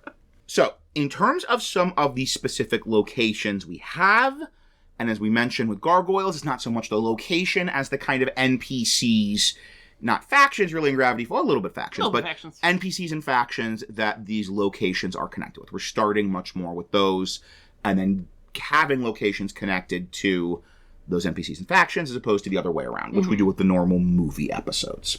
However, there is one, of course, location that we must have. We must include that this is a failed attempt at a Gravity Falls inspired setting if we do not have the Mystery Shack. What is the Mystery Shack? What is the Mystery Shack? So, as we mentioned in our backstory, we had it be that Ford, he had this whole, Weirdmageddon was his fault. He brought Bill in. He kind of did a sacrifice and locked himself in the portal with Bill. And he kind of reached out to Stan and sent him his journal and was like, hey, hide this away where no one can find it. And so Stan, went in all PC style to go find out what was going on, but Ford was already gone by this point. So we're tweaking that a little bit. It means that you don't get quite the blow up that you get in the show, where it's kind of Stan's fault that Ford went into the portal. But it was still Stan's fault that Ford went to Gravity Falls in the first place, so it works. He's gotten to the Mystery Shack. It's Ford's old workshop. He has no idea what any of this stuff is. He just knows it's magical, and maybe he can make a buck off it. So he made it into a tourist trap and fake potion shop. And since Ford was this very high-level caster, there's all this actual magic stuff mixed in with the nonsense. Generating plots. Like the magic carpet and the body switching carpet in the one episode. Yeah, you could just have whatever weird magic item of Ford's. He just finds it in a closet and tries to do something with it, and chaos happens. Yes. So he has fake stuff, and he has real stuff that he makes look fake, and nobody in Gravity Falls believes in magic, but they like this stuff because it's fake, and this is reverse Mommy Fortuna's Midnight Carnival. Instead of taking a lion and making it look like a manticore, he's taking a manticore and making it look like a lion. But that makes it totally acceptable to the people of Gravity Falls. We have this whole They're rejecting, their like mental defenses are rejecting any weirdness or oddness or arcane or magic or monstrous, but they're fine with the Mystery Shack because it's like, this is fake. This is obviously fake. This is reinforcing our disbelief, reinforcing our skepticism. So like the Society of the Blind Eye has no problem with the Mystery Shack because it actually is helping their job. Even though it is the most magical place within the town proper. And then he's secretly trying to open the portal to rescue Forge, and he's got the secret vending machine. What's the D&D version of a vending machine? I don't know, the pantry? Secret door. Yeah, secret door somewhere. Arcane lock, yeah. It's got an S on the map, yeah. Doesn't have to be a vending machine. Right, yeah. It's a secret... Bookshelf. Bookshelf, yeah. So he's secretly trying to open the portal to rescue Ford. Bill's trying to manipulate him. Bill's not going to be able to manipulate him because you can't play a player. It was like our third time watching through the show that we realized that Stan is the only Pines that Bill is never able to get one over on because you can't play a player. And that's even like, this is frustrating to Bill because like this should be perfect. This guy is trying to open the portal. He has access to all of the stuff and like the notes. But every time Bill tries to, like, push him, it backfires. Yes. And, like, Stan, like, you can do whatever you want with him. Like, our default, just like in the show, he has no idea who the heck this Bill guy is. Like, Stan just thinks he's having weird recurring dreams about a triangle. Like, about this dumb triangle and keeps trying to pull one over. Right, yeah, you're trying to con him. He has no idea any of this stuff is real. And this is potentially a centerpiece for your campaign. Yes. And we'll get there later. This is the thing with the Mystery Shack. Well, we have to start with that. Like, that is the location of Gravity Falls. Yes. And it's not just the central location in terms of being, like, the home base of the heroes of Dipper and Mabel. And it is really, like, the star that everything orbits. Like, there's a reason that it was so thematically perfect that they make the Mystery Shack into a mecha. Yes. And fight Bill with the Mystery Shack. Yes. And with, like, sort of the collected of all their adventures gets put together into a weapon to fight Bill. That the Mystery Shack itself is, like, one of the hearts of the show. And even plot-wise, how many episodes are like, they find something weird, or they, find a carpet that switches bodies, or they find wax statues, or like, the Mystery Shack is such a plot generator. Yes. And it is possible, and we are going to talk about in a moment, to do a similar thing with your PCs. To basically have your PCs, this is the easiest and the most Gravity Falls. Yes. Would be to have your PCs kind of playing the Dipper and Mabel role, and having the Mystery Shack be the star that everything's orbiting around. And even, like, have it be, you are finding Ford's notes and finding the journals and finding, like, using this stuff related to Ford and the Mystery Shack to piece together what's going on with Bill. But we have two other suggestions. If you're like, I don't want to do just Gravity Falls. My players have all seen Gravity Falls, so, like, I want something that's going to be a little more surprising for them. Or even just putting my own spin on it. Yeah, that too, yeah. And one of those, and this is probably the one I would want to do, like, I really love this idea, is centered around Northwest Manor and the Northwest family. And having that almost play the narrative role that the Mystery Shack plays in the show. So we're imagining the Northwest, and it's obvious, like, the official story is Lord Northwest founded the town, and if they own the lumber companies, they're the lord, the baron of the town. The, Pacifica is the, like, princess of Gravity Falls, in just slightly more literally than she is in the show. And this is a family with these dark secrets and with this, like, family legacy. And this is really a good one, I think, if you want to do a kind of exploring the history of Gravity Falls. If you're like, I really want to dig into the history, I really want to dig into the past, I really liked Irrational Treasure. So in this case, the Northwest Manor, taking a lot from Northwest Mansion Mystery, the idea that it has all these secrets. It has hidden rooms, it had hidden documents, it has hidden paintings. So kind of getting access to the manor and exploring the manor, finding the secrets of the Northwest family, that's going to be the core thread you're following. Yeah, and we'll talk about that more when we get to Adventures to the Great Wide Somewhere. And then our other big adventure in the Great White Somewhere would revolve around the Society of the Blind Eye, which they've got their secret basement under Town Hall, which you went into and found a bunch of records. And they're modifying people's memories to prevent weirdness and to prevent Bill from getting back in. And they don't even remember why they're doing this. Like, they started doing it. McGucket told them to do it. McGucket is now crazier than a bag of cats. Like, they don't even remember that he's the one who founded the Society of the Blind Eye. They think Blind Ivan did. Like, they're going around erasing memories for some reason, and they're taking artifacts of weirdness and hiding them away for some reason. They don't know why. And by doing this, on the one hand, it's keeping some of the weirdness out. It is decreasing Bill's power. Yeah. So Bill's not able to have kind of this breach in which he's getting into people's minds and imaginations and everything. He's not able to kind of like worm his way in through just subtle memories and subtle actions and everything, and from there spread outward. Because the Society of the Blind Eye is just playing whack-a-mole, knocking down where it comes up. But that also means that no one has any idea that all of this stuff is there, and they are just little lambs to the slaughter getting eaten by horrible eldritch monstrosities.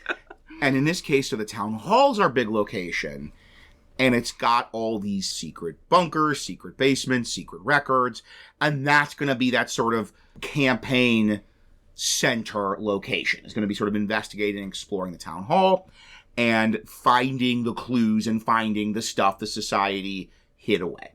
And the nice thing here is it could even be like, yes, they forgot.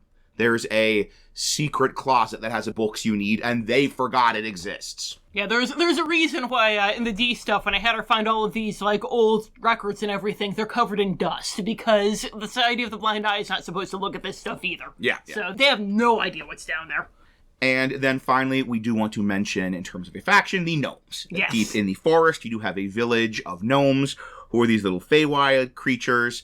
They could make a great, like, recurring supernatural thing. Like, they're a great, like, we want the weirdness, but not the horror. Smabulok! We have these gnomes. Okay? There is this little, like, this is in the Feywild crossing, the place where the Feywild bleeding through. And I love the idea that they're like little jerks. They're little jerks. They're just there to be as obnoxious as possible. And in the last Mabelcorn, we get this idea of this wider, like, gnome Feywild society. You go to this particular part of the forest, and there's all these jerks. Yeah, they're all illegal narcotics and corrupt gnome cops, and like... You get this whole very jerkish society that your PCs can interact with to get pixie dust or whatever. If you just want to run a goofy noir parody yes. for a session or two, like something real intense happens with a bunch of cosmic horror nightmares and you just want to get silly, the gnomes something are here with the for gnomes. you. Yeah, the gnomes are doing something or they need something from the gnomes. You know, just something as simple as, okay, we want to make this protection spell against Bill because we had a horrible mindscape thing, so we need unicorn hair. So let's go, like, do this silly Feywild. Yes. Dark, gritty noir, little pointy red hat gnome people. And then finally, not a location or a faction, but a particular NPC we're zooming on because he plays such an important part in story and such a narrative potential in the story. Lil ol' me. Lil Gideon. So, he is a child prodigy sorcerer. Like, he is a very gifted sorcerer, very powerful. We're imagining that, like, he quickly became one of the main, like, sources of income for his family, so he's incredibly spoiled. Yes. Has a horribly traumatized mother and a browbeaten father. And he does these kind of shows. And they have it be like the child psychic 10 of telepathy. I understand the decision. Yes. They're clearly going for a kind of tent revival, like preacher kind of Very thing. Much the vibe. Faith healer, yeah. It's all like the organ music and the kind of like churchy song that he sings. And just, this is clearly supposed to be your kind of like tent revival faith healer. Yeah. Extremely spicy meatball for like 2009 Disney Channel. Yeah. So I think they absolutely did a good job having that vibe in a less spicy way. You don't have to do that, though. You can go full on, like, he is presenting himself as a cleric. He is presenting himself as a healer. He is doing these kind of worship services and that are popular in town. And that he is able to do this kind of healing because of the stuff he's learned. He's found some of Ford's notes. He's found the equivalent of a journal, or maybe he's in contact with Bill already, that he can do these kind of divine magic spells, but it's not actually divine magic. Yeah. It's this, like, weird, arcane imitation of divine magic that he's using his sorcerer abilities to do. Mm-hmm. And so he wants absolute power because he's just a horrible, spoiled little monster. He's a horrible, spoiled He just little monster. sort of wants everyone in Gravity Falls, which is the whole world to him, to be like his father and mother and just doing whatever he does. He wants to rule over Gravity Falls. He looks at Strahd and he says, I can be an even more repulsive incel. Uh-huh. You made this point. Yeah. So the great thing with Little Giddy is an NPC. He is perfect as an NPC because he is so petty and he is so vengeful, much like a PC. Yes. So he will cross your PCs, or your PCs will cross him. Whoever does it first, the other one will never let it go. And it will escalate, and they will feed on each other, and it's going to be amazing. There will be just a blood feud between your party and Little Gideon. One, he is so obnoxious and horrible. But if you do a halfway decent impersonation, characterization of Little Gideon, at least one of your PCs is just gonna dunk on him. Yes. And then that's gonna be enough to start this eternal blood feud cycle of, like, he'll seek revenge, and that'll get them seeking revenge. And it's like if the Pines were as petty as Little Gideon, like, that would have been the whole story of season 1. Would have been this escalating feud with Little Gideon. Instead of just Little Gideon won't leave them alone. Yes. So, and we're saying Little Gideon, like, he makes an excellent season 1 boss. Yes. Like, if you really want to do a Gravity Falls, there's a reason this works so well as a story structure, because you start clashing with Little Gideon, and then that leads the PCs into whatever bigger story you want to do with Bill. Mm-hmm. And there's a number of different directions that can take that we can talk about later. Yeah. So we've talked about some of these significant people, places, or factions your PCs might get entangled with when they come to the tiny, sleepy, totally normal, not at all weird lumber town of Gravity Falls.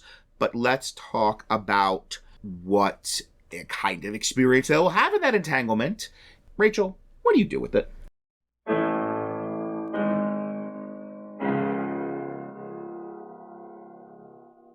Dread possibilities. On my last evening in Gravity Falls, I made a final stop at the Mystery Shack to find its shelves nearly empty.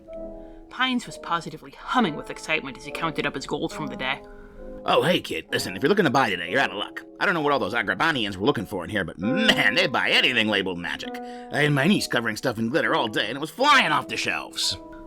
Although most of the items the Agrabanians had bought were the Mystery Shack's usual fare, glass gems and other bric-a-brac, scrolls that were yellowed with tea and marked with a child's idea of glyphs, pieces of dead animals sewn together to make exotic magical creatures. I was dismayed to look over the missing inventory and see that they had bought the ring of spell storing, which Pines' niece had apparently slathered with gold paint beforehand. I could have told him, but he seemed so pleased with himself. Perhaps before my departure in the morning, I will have some final breakthrough concerning the Mystery Shack. For now, I must simply turn in for the night and hope that I do not wake myself by walking face first into a wall.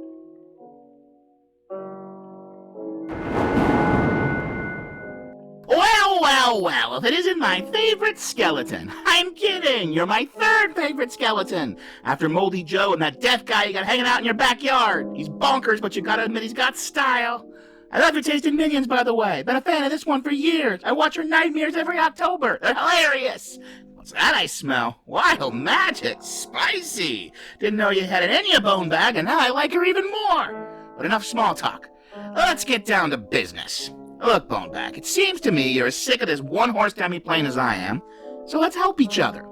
We both know I could blow this whole place wide open if I could get someone in a physical form, but I'm never going to fuck over time. Getting minions willing to make deals. Everyone in this hick town is too narrow-minded to handle how real I am. You know what they say, if you can't deal with me at my... You don't deserve me at my...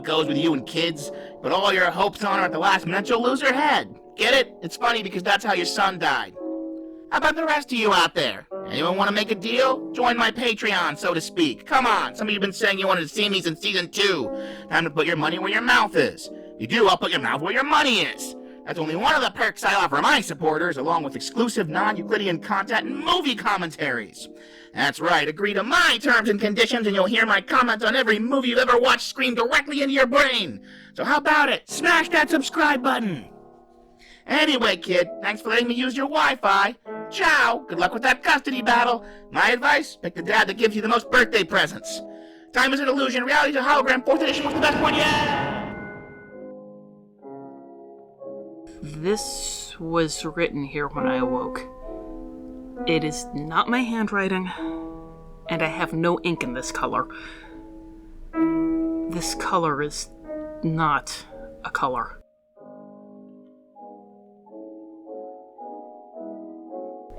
I want adventure in the great wide somewhere. I want it more than I can tell. So, what brings your PCs to this domain other than you think you do a pretty good Bill Cipher, so the Mist picked them up and dropped them here in this sleepy Pacific Northwest logging town? And I'm so very excited that our first option is Trade caravans.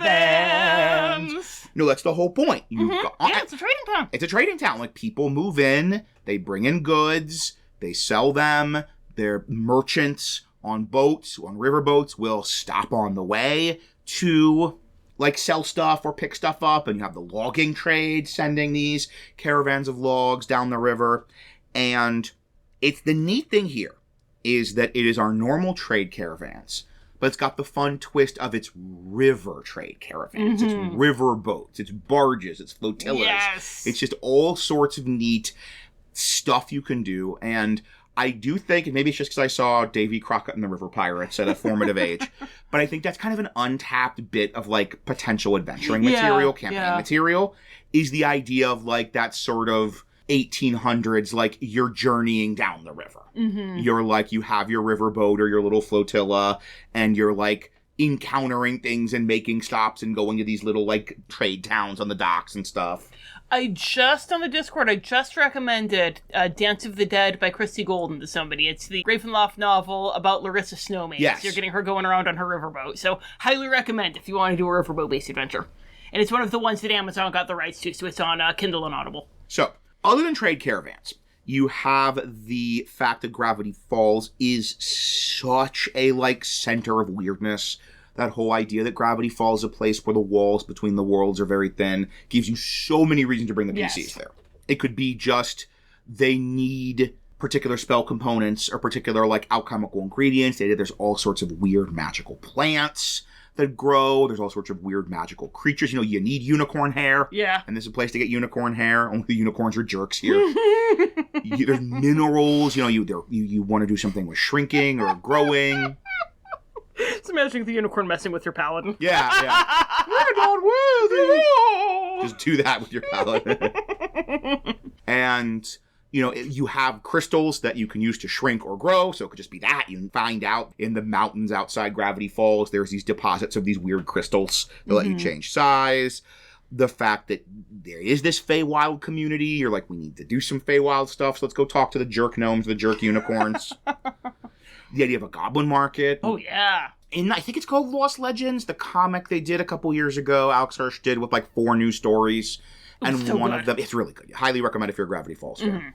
But one of them is this idea there's this underground, basically, like, goblin market where all the weird, like, witches and gnomes and goblins and stuff have their goblin market. So that could be a whole, we need to go buy some weird black market spell thing. And we know there's this goblin market hidden around Gravity Falls. So we go to Gravity Falls to go to the goblin market. Just anything you want. Yeah.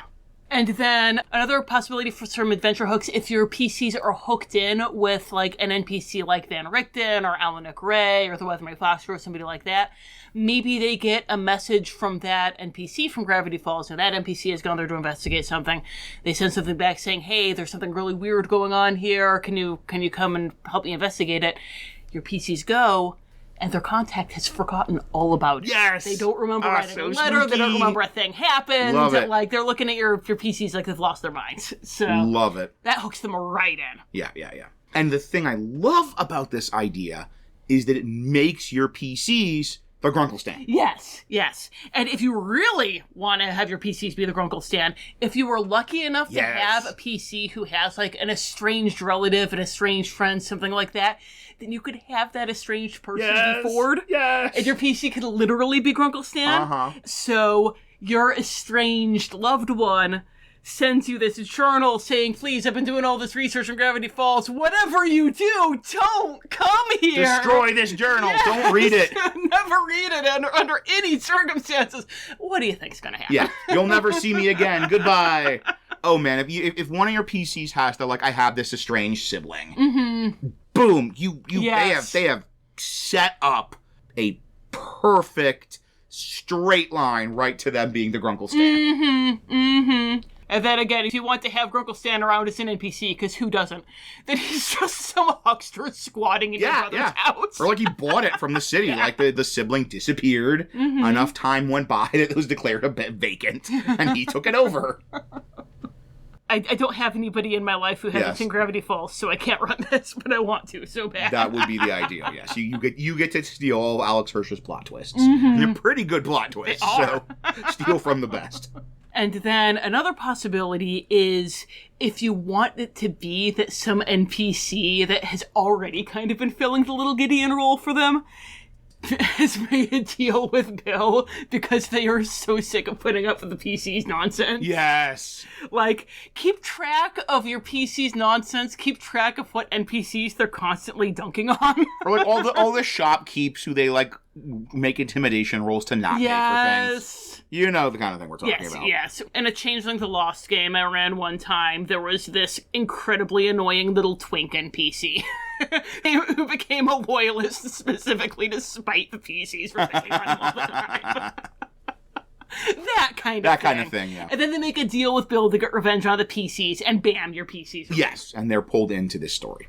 And then if you're having it be that since Bill's in Gravity Falls, you can't really reach outside of it and everything, this NPC, they've heard about, like, this creature they can make a deal with in order to get revenge on these jerk PCs. And then since he's made a deal, then you can get a lot more flexible with you. He can go in and night hag their nightmares all over the place. Dreamscaper them, yeah. And that could even be, like, they trace this triangle guy to Gravity Falls, and that gets them to go there. Yeah. So that's a couple possibilities to get them to go there, to Gravity Falls. Now let's talk about the kind of adventures, the story arc we see of them in Gravity Falls. So as we mentioned in the first episode of our small screen summer series, Gargoyles, normally in our movie episodes we talk about whether it is a kind of more one-shot adventure or more of a full Curse of Strahd style levels 1 to 11 campaign, but that's it. That's all of these. Yeah. That's the point of a show. That they are a 1e6 to whatever, like, adventure story. Hopefully not a 1 to 14 campaign, because then you have to figure out something else to do for Control Chaos, but that's on you. So, we might have a couple of one-shot ideas, but really we are pitching Gravity Falls as a setting, a Curse of Strahd style Barovia setting. This is for a full months and months and months and months and months of play, level 1 to 11 style campaign. And there is a core Gravity Falls, I think, story arc. We're going to have a couple different variations, but they all have this basic skeleton. And that is the PCs are going to come to Gravity Falls, like Dipper and Mabel. They're going to kind of settle in there. They're going to get entangled. They're going to investigate the weirdness. They're going to, like, have their sort of case of the week, journal entry of the week kind of thing. But then they're going to get pulled into this wider story with Bill. And then build up to a weird Mageddon-style climax. Yeah.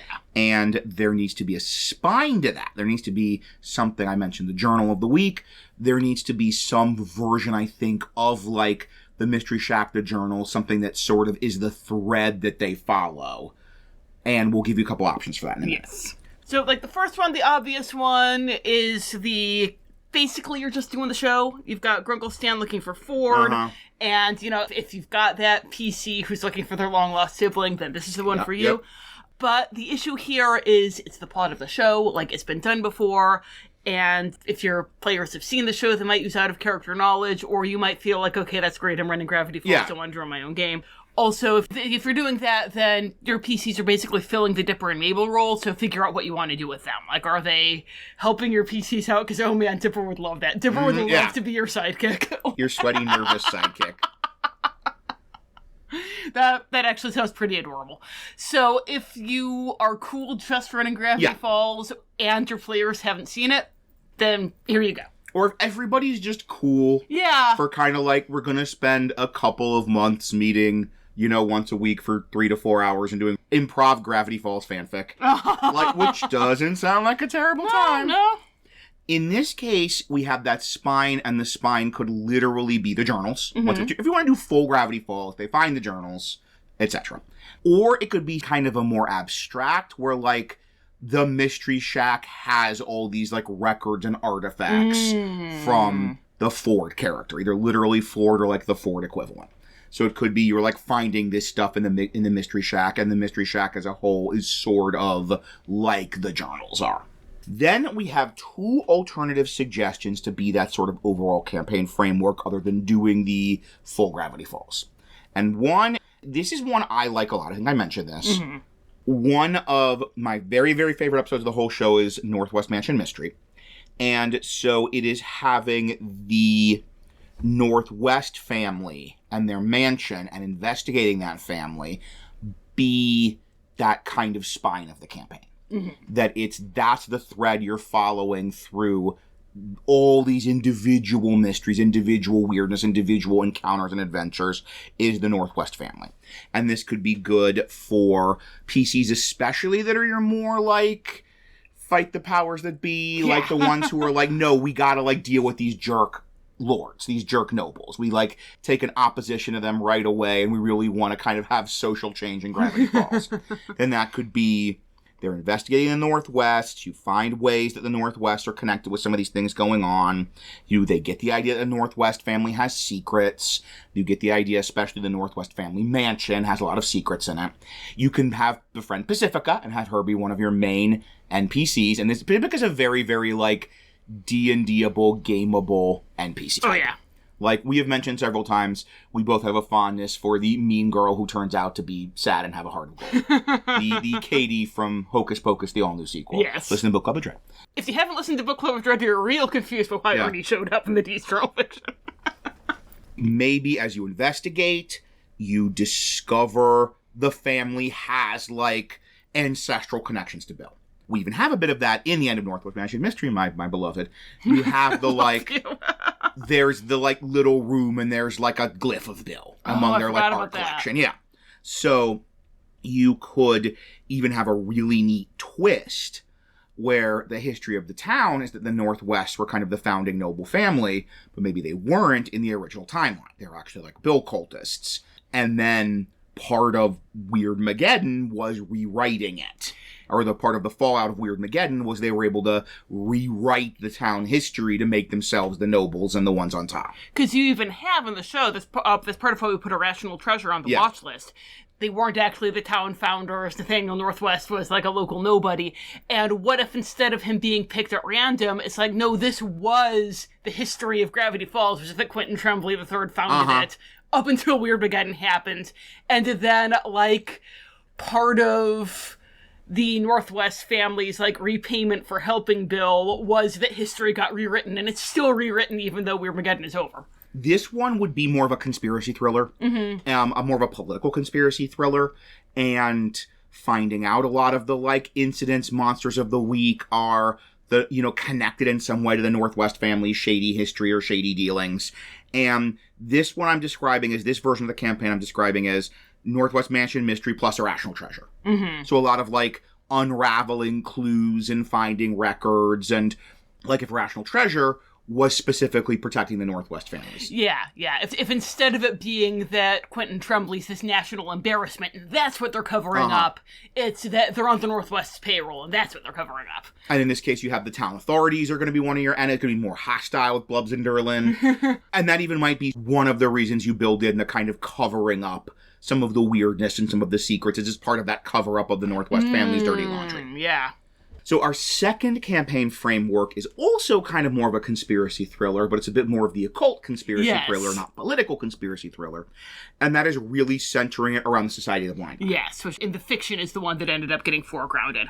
Because for the Society of the Blind Eye, you're really going to be playing into the...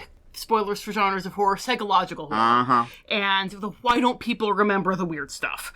You could have stuff with the PCs are having these weird gaps in their memories and they don't know. So like get into some real creepy stuff there. Like having like what was happening with D where they talk to people and then the next day they don't remember what they had talked about. Like it's just a lot of cool creepy stuff there. Hidden like notes describing things happening in their own handwriting. Oh man, I love that. Oh, that's great. Like they find a like crumpled up note hidden under the bed, like the mattress, and it's like in their own handwriting describing some like event that happened and desperate and scared and scratchy and all that. Yeah, ooh. This one is the sort of core mystery you're investigating is why don't people remembering this? What's up with the gaps in the memory? The nice thing is if the society gets them, if they discover they have these gaps in their memory, they're like in. Yes. Like, I've never known a PC group that would not be, like, all in on that. We're gonna take these guys down. Yeah, no. They're immediately going to do the D&D equivalent of Ford getting the metal plate in his head. They can, like, nope, no more memory wiping, nope. And then, through investigating Society of the Blind Eye, they kind of come into Bill. They like that's their on-ramp into the weird Mageddon story. And as I said, the nice thing is here... It's got a very dungeon crawly vibe of like you're investigating these secret layers and hidden basements full of records and you can have, they might have traps and defenses. Yeah. And I'm imagining this one as Society of the Blind Eye, obviously, plus Into the Bunker. Or even like they have like the, with Into the Bunker, the shapeshifter, the whole, the society has contained some monsters, but forgotten about it. So you have these, like, stasis cells of shapeshifters and stuff. Yeah, like, number one, in Society of the Blind Eye, they only have the one bunker. You can absolutely have it be they have a gazillion bunkers all over the place. Some of which they have marked on a little map saying, hey, don't ever go here, because there's bad stuff in it. Some of which they've totally forgotten about. And you have so many excuses to have wonderful, horrible things in there. Yes. So this is the most, I think, dungeon crawly, potentially, version of Gravity Falls we could think of. And that could also be a lot of fun. And there's also a nice, like, inherent rising action of as the PCs are learning the truth of the society and learning about Bill, it is sort of weakening the bonds of, like, they're able to learn more and the society's getting weaker as Bill is starting to, like, crack the seals on his prison. And so you've got this very nice escalating action to a weird Mageddon. Yeah, and you've got the great, like, now the PCs are suddenly the ones who are in the position of being in that balancing act of, okay, we're trying to get people to protect themselves, but the more they know, the easier it is for Bill to come in. Oh, okay, turns out maybe the Society of the Blind Eye had a point. Yes, Which is a story I always love. Yes. Or even you have to team up with them. Like, or even, like, the whole, okay, these are sort of some of the people that defeated Bill last time, so we need their help, and we need them to recover their memories. Yeah. Like, kind of an It style, like, we sort of need, I know, right? They have forgotten how they beat this evil in the past, and we need to do stuff that makes those memories come alive. And with any of these... for a sort of season 1, I'm air quoting here, where you are having that more like case of the week, monster of the week, journal of the week, you can then have Gideon as your sort of season 1 villain. Yeah. And that could seg into any of these. Like the Northwest could have some connection with Gideon. Society of the Blind Eye could really like step in after they defeat Gideon and suddenly no one remembers Gideon rampaging around the giant mecha Gideon. Which is an extremely difficult thing to forget, I imagine. Or like that puts them on either the Northwest family's radar or the Society of the Blind Eye's radar is the defeating Gideon. Yeah. I want to run all of these. This is I love Gravity Falls so much. It's so good. It's so good. I love it. So we've talked about a couple different potential campaigns you could run in our sort of canon setting. And then we also like to talk about our dread possibilities, our alternate suggestions for that campaign setting. And we always have our aging down, our aging up, younger players, older players. This is not like gargoyles, where I do not... I'm a little skeptical you're going to have a group of 10-year-olds clamoring for gargoyles. Like, I absolutely know there are tables of 10-year-olds out there that love Gravity Falls. Oh, yeah, there are 10-year-olds who would love to play a Gravity Falls game. There are tables of 4-year-olds out there clamoring for Gravity Falls. This is a all ages, like, potential setting. There are tables Everybody. of 4-year-olds clamoring 40-year-olds. 40-year-olds? Okay, I was going to say. So for those tables of 10-year-olds clamoring for Gravity Falls, Bill is your big dial. Bill is your big, like... Bill is your big dial. Point of trauma. I remember you talked about that thing you heard on the radio. Yes. I was listening to the radio back when we had talk radio instead of podcasts. And it was like some call-in show with a psychologist, and like this woman called and she said that, oh yeah, her son had been over at his friend's house and he was 12 and he'd seen some cartoon that like really traumatized him. Giving him nightmares. And she was really worried about him. And the host was like, well, God, I mean, he's 12. Like, if he's being traumatized by a cartoon, there's something deeper going on here that you need to look into. She's like, yeah, he saw it at a friend's house. It was called Gravity Falls. And then, like, commercial break, and then after the commercial break he came on, he was like, I've just gotten calls from several other parents. There's nothing wrong with this child. No, just Gravity Falls. And Rachel hadn't seen it yet, but she knew I'd seen it. Mm-hmm. And I showed her, like, the weird Mageddon opening. And the way it timed out, actually, was she had called in, like, the day after that one aired. That was totally what you saw. It was Weird Mageddon Part 1. Yes, Weird Mageddon could be traumatizing a 12-year-old, an unprepared 12-year-old.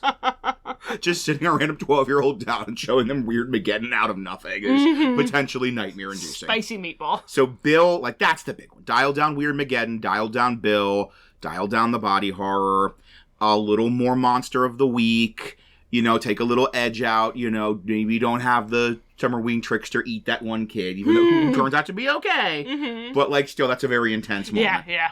Like, Blubs and Durlin are a great template here. Mm-hmm. I think, like, Irrational Treasure is a fantastic, like, this is a slightly sillier Gravity Falls. It doesn't have some of the edge of some of the others. Mm-hmm. And, you know, you can still have Bill, but really kind of play up the silliness and the chaos and less of the horrifying. Yes. So, like, in Dreamscapers, there's the bit where, like, they're confronting Bill, and he's talking about summoning their nightmares, and Seuss is like, well, as long as he doesn't summon that British dog in a bowler hat, and then, like, a British dog in a bowler hat appears and starts chasing Seuss around, and that's so silly. And then he, like, zaps Mabel and turns her into this, like, drooling body horror thing. Yes. And that's just real upsetting. And if you just stick a British dog in a bowler hat, Bill. Bill that makes you laugh, Bill, not deep voice, pulsing red eye, turning black Bill. So just avoid those moments. Yeah. So, with a few slight tweaks, I mean, it already is a pretty, like, 10 and up show, and it just needs a few tweaks, I think, to be a real solid 10 and up setting. Yeah. But what about for the 40-year-olds that are clamoring for Gravity Falls? Okay, this is when I don't think that we're going to need a skip ahead warning, but oof. So, as usual with aging up, just do the opposite. Like, Bill's the dial? Dial him up. Yep. Dial him way up. Nothing but deep voice, pulsing red eye Bill. Like, play up the cosmic horror. Spoiler alert. Yes, spoiler alert.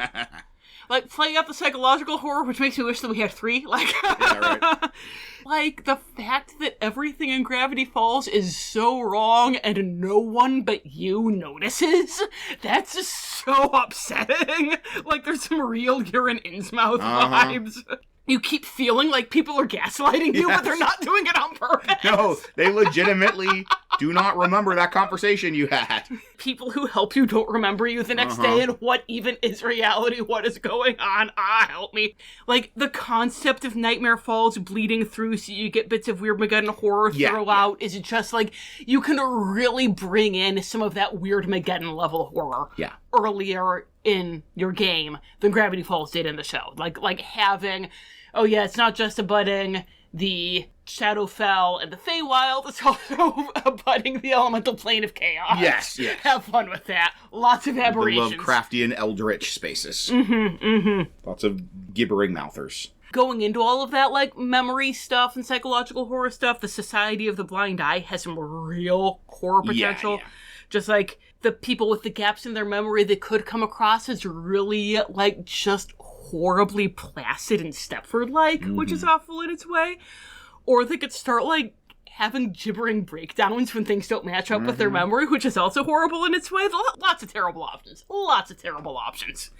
And then, if you're doing more the Northwest Mansion mystery route, then there are also lots of scary, creepy options there, because then you have a decadent noble family. Yeah. And there's a lot of the stuff we were talking about in the aging up section for the Haunted Mansion, where you could be looking at, like, Richard Matheson's Hell House or The Shining.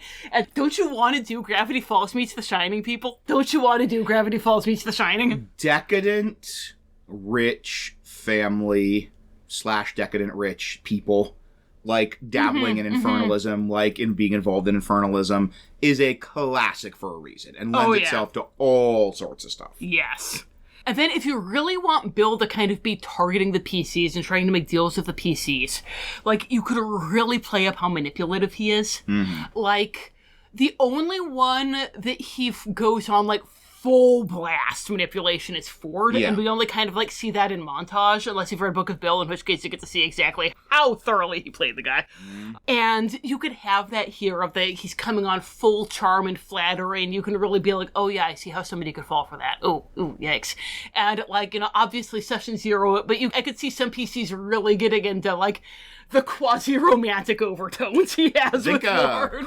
Quick Google around Tumblr or TikTok will show you that is a not uncommon relationship that a chunk of the fandom is interested in exploring. Yes. So, like, if one of your PCs is interested in being, like, Bill's manipulated boyfriend / girlfriend / NB partner, then that could be a real fun thing to play with. Yes.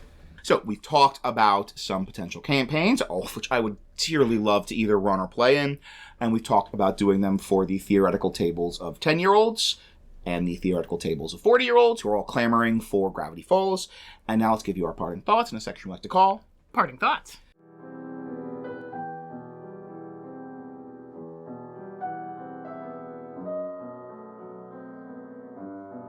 Okay.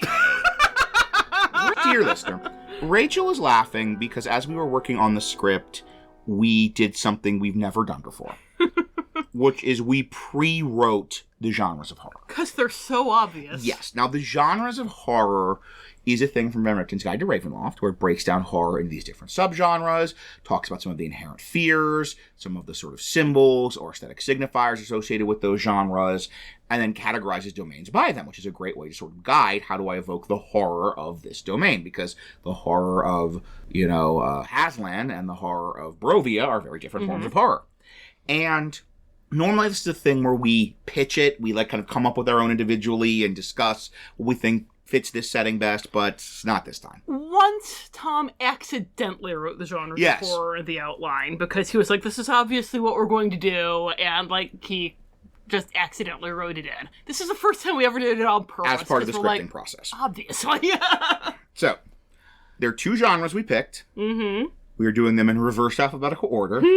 I'm going to count to 3, and we're going to see them together, and I want to see if you can sing along. Yes! If you've read American's Guide to Ravenloft. So, play along at home. 1, 2, 3. Occult investigation and cosmic horror. Just occult investigation. This is one of the best examples of an occult investigation property. Yes. In the last decade. And especially for kids occult investigation, it's like this and Scooby-Doo Mystery Incorporated are of the past decade. I think it's been more than a decade since Gravity Falls. Ugh. Of the 2000s. Why am I old? Yeah. But of the 2000s, those are your big kids occult investigation shows. And those are the things where if you were trying to explain to a table of 10-year-olds what kind of game we're doing, you would say it's like Gravity Falls. Yeah. Or it's like Scooby-Doo. We wrote a thing called Ravenloft Gives Me Goosebumps, which I really would appreciate if more of you purchased. And I understand if you don't have kids, but we're very proud of it. Yeah, it's a guide to running more spooky or horror-themed stuff for kids. And a big part of it is going through those genres of horror and talking about kids' examples. And in the occult investigation section, Gravity Falls is the primary, example piece we offer. And in the cosmic horror section, isn't it also? I think it's also Gravity Falls, yes. I believe we have the line, which we've used multiple times in various places, that Bill Cipher is baby's first elder god. Mm-hmm. So, yeah, same thing with cosmic horror. That's the whole horror. Yes. The core horror, the stuff that traumatizes an unsuspecting 12-year-old just thinking they're going to watch a fun cartoon, is the reality-shattering insanity and chaos of Bill Cipher and Weirdmageddon. Being at the whim of this insane and amoral god. And, way back in Nightmare Before Christmas, when we figured out the Nightmare Before Christmas was a cosmic horror setting, we were like, because it can be like Weirdmageddon. Weirdmageddon is the cosmic horror touchstone Go-to, of this podcast since our first cosmic horror episode. So, yeah, cosmic horror, we really talked more than we needed to explain those concepts, because I think they're very self-evident. Yeah. But we got to mention Nightmare Before Christmas, so that's fun. Also, Pitch, Ravenloft gives me goosebumps. It's really good, you should buy it. So, instead of buying our products, there's the products of TSR, WotC. Is there any of the older material that you could incorporate into a Gravity Falls set campaign? Is there one of the bits of older material that we specifically used in order to model how to adapt Bill Cipher as a Darklord? Why, yes, there is. So, dear listeners, if this is not your first episode, you've heard me talk about Gwydion, creator of the Shadow Fae, the Sorcerer Fiend, Lord of the Shadow Rift. It's not in the script, you just said that. And he is great. And he is an elder god. Who's locked away in a portal. And is trying to escape, but he can't. And the main way that he's able to influence the domain around him is to reach out and affect people's dreams. Whoa, ding, ding, ding. You know. three triangles coming up on the slot machine. So, if you've heard me gushing about Gwydion and you're like, that's cool, but the Shadow Fae nonsense is too intimidating, or I don't really vibe Elder God plus Fae. Yeah. Bill's basically exactly the same shtick. You even have the sense that, the dark powers locked him away, and they're like, did we bite off more than we can chew with this one? If he gets out, we're in trouble. I have had campaigns that revolve around other Darklords trying to bust Gwydion out, because that would have such a massive ripple effect across Ravenloft. And once again, that could be a thing that you could do with Bill. Maybe there's some other Darklord who's trying to break him out because they're like, I might be able to ride this wave of chaos. Maybe Bill's trying to get another Darklord to break him out so he can ride the wave of chaos. He's gonna have to look for another one. Yeah, right. Mama Salhonen didn't raise no fools. So yeah, you can port everything over from Gwydion, and then, Tom, as we were writing this, Tom proved one of the many reasons why I love him by saying this just unprompted. Stan as Prince Lot. Yes. Yes. So in the Shadow Rift adventure, which is the big adventure where you encounter Gwydion, there's a whole storyline. So, okay, I'm sorry, guys. We're going to have to do a quick Shadow Fae, Rachel Shadow Fae minute. And I'm not sorry. Now. But there was a very similar thing in the history of the Shadow Rift to what we're doing with Bill. The Shadow Fae were all escaping from servitude because Gwydion had created them to be a slave race, and they trap him in the portal, and Eric, the king of the Shadow Fae, is able to hold off Gwydion long enough that the portal closes around him while the other Fae escape, but Eric is trapped inside. And Eric dies. But then his son, Lot, the Unseelie Prince, is having these dreams that Eric, who is not only his king, but his father, because he's the prince, that his dad is reaching out saying, son, I'm not dead, please help me, I'm trapped in here, please, you gotta get me out. And so Lot starts trying to find a way to open up the portal, and Eric is giving him all this helpful advice about how he can get just him out and not Gwydion. Just open the portal for 1 second. Yeah. Just a crack, and I'll be small enough I can get out. Gwydion can't. Eric is dead. This is all Gwydion. This is all Gwydion reaching out, using the image of Lot's father to break him out of the portal because he's the worst. And you could just do that. Yeah, if you have Gravity Falls viewing players and you want to spring some twists, it could even be no, Ford is dead. Yeah. It is just Bill sending Stan dreams about Ford and giving him clues about how to, like, find the journals and activate the portal again. But no, he's not actually gonna rescue Ford. He's gonna, like, trigger Weirdmageddon. And then, like, maybe even he thinks he's rescued Ford, but Ford is possessed by Bill. Yes, like, that could be that too. You could have a couple of, like, fake-out episodes.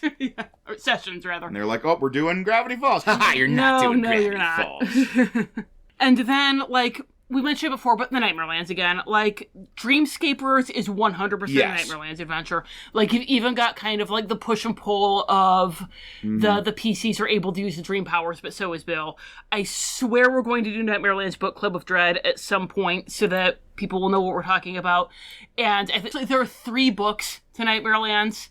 And I think we're going to do the book that gets into the mechanics. We'll do that for everyone, not just for patrons, because we talk about this too dang much. So we'll have it as a reference. But patrons, you still get the crazy fiction and the mods. But if you can't wait until we do the Nightmare Lands Book Club of Dread episode, then Nightmare Lands is available on DM's Guild. You can go check it out if you want some good dream rules. So the last thing I want to talk about in the parting thought section is the strengths and challenges of running a Gravity Falls campaign. Strengths, it's great. It's one of my favorite shows I've ever seen. It is also very D&D-able. Yes. Like, it's about monsters, it's about evil magic, it's about a lot of, not other than not having that much combat, almost everything they're doing you could see playing out as a D&D. Yeah. And even, like, with this whole Nightmare Lands, the way Dreamscapers works is, like, you could imagine that, oh, they're making wisdom saves, they're making charisma saves to, like, battle over narrative control of the dream. It has such a good sense of place, sense of atmosphere, and it also is a fantastic D&D pacing of, like, monster of the week, but then you're getting these pieces of this wider story building to a boss fight. It even ends with kind of a boss fight. Yeah. And it is such a perfect setting for occult investigation, and that is, you know, one of the core, like, since Call of Cthulhu, that has been one of the core, like, TTRPG genres and activity sets. And even, you know, very much from the beginning of Ravenloft as a demiplane, I think it's been a kind of occult investigation setting. Like, that's been a big theme of Ravenloft, is occult investigation. And with a character like Gideon, it's wonderful narratively because you don't have to have the PCs do a Dipper and Mabel and make a deal with Bill and let him out. It can be Gideon as the one who triggers Weirdmageddon. Yeah, you don't have to railroad the PCs or have them carry the genre unsavvy stick. They can just, like, no. The PCs make all the right decisions. This is Gideon's fault. And one of the wonderful, wonderful things about the whole setup with Bill, and even with the way Weirdmageddon goes, is the PCs do not have to succeed. Yes. If they fail and they don't stop Weirdmageddon and all they're able to do is escape the domain, Bill is still trapped in that, like, Gravity Falls bubble, which means his torment is still ongoing. Yeah. Like, it is not inherently necessary for his torment that he not be unleashed on Gravity Falls. Yeah, because we even have that in Weirdmageddon of the, like, yeah, he escapes, and it's great for a while, but now he's still stuck in Gravity Falls, and he just realizes he's traded his prison for a bigger one. Exactly. And that can be what happened here. And it's just going to be now Gravity Falls still a domain, but now it's a version of Vekor. Yes. Vekor, which is the, like, madness, like, crazy everything. You know, the sun is melting and the stars are dancing and the trees are made of ice cream. Like, kind of, you know, you could have a Vekor where it's Mabel Land. You could have a Vekor where it's Mabel Land. Vekor was the one that we talked about in our Who Framed Roger Rabbit domain. So that's the thing, is if you're like, Gwydion escapes and will tear Ravenloft apart, as a player, I'm like, oh, he's not going to escape. Like the stakes are too high. The stakes are too high. And yes, theoretically, the DM could be like, all right, that's it. All of Ravenloft is gone forever. But, like, I'm a little skeptical. Yeah. To quote Mabel, let me put on my skepticals. Boop. That the DM would actually glass the entire setting. Yeah. Because of the PCs rolled badly on their attack rolls. Whereas this is, no, there's like a plan B. There is the PCs can fail, and it's just a different status quo for Gravity Falls. And it's just all of these NPCs that you have gotten to care about, hopefully, over the course of your campaign, are trapped in an eternity of torment. And, you know, those are believable stakes. And even as a DM, I'm feeling more comfortable letting the PCs fail. Mm-hmm. I'm not going to be like, all right, I'm not going to destroy Ravenloft. Like, okay, they're not going to free Gwydion. Something's going to happen. But this is like, no, I can be as mean as I want in the Bill fight because I can just have it be like, well, it's Nightmare Falls now. Mm-hmm. And here's a portal and you can all escape and you can decide if you want to go back and try and fight them again. Yeah. Maybe take your favorite NPCs with you. Yep. But you lost and that had real dramatic stakes. Mm-hmm. So cool. That's a lot of strengths. What about some challenges? Challenges was difficult because this came real close to being a Pirates of the Caribbean situation. Yes. This is almost perfect. Almost perfect. It's so close. And if you have players who don't know Gravity Falls, I'd honestly say it pretty much is perfect. Yeah, like there are no downsides. The only downside I could think of, this is live, baby, because I thought of this after we made the outline and then forgot to put it in. The only downside I can think of with players who don't know Gravity Falls is if you're really playing into the Society of Blind Eye memory loss thing, that could get kind of frustrating if you don't play it right. Or, it could kind of, especially if they don't come up with the, equivalent of Ford putting a metal plate in his head, it could kind of, beggar one's suspension of disbelief that the PCs are getting away with as much as they have been without their memories getting wiped. But a lot of that I think people are going to be willing to suspend their disbelief for. If your players do know Gravity Falls. This is like the big, not Pirates of the Caribbean, not perfect. Yes. The difference between Pirates of the Caribbean and Gravity Falls is that, I don't know anyone who, is super invested in their relationships in Pirates of the Caribbean and, tears up every time, other than Will and Elizabeth at the end of World's End. Fair enough. But, I don't know if there's a moment that, other than that makes people tear up every time it happens. There are a million of those in Gravity Falls. And so, if you want people to feel like they're in a Gravity Falls game and if they know Gravity Falls, you have to perfectly pace the relationship advancement and the heart to be going along with their story advancement. The Dipper and Mabel paralleling Stan and Ford, and do your PCs have a relationship like that? Can they parallel each other or NPCs like that? How are you going to have it be that the monster of the week is also advancing their personal storylines? So if they want a Gravity Falls game, then they might also want these kinds of sibling stories and coming of age stories, and that's on you as a GM. So you could have the reveal of the tragic separation of Stan and Ford and this rift between them and this deeply bitter tragedy that separated them. But are you going to be able to have PCs either with other PCs or NPCs and their love for each other kind of heals that rift? Yeah. That you have with Dipper and Mabel.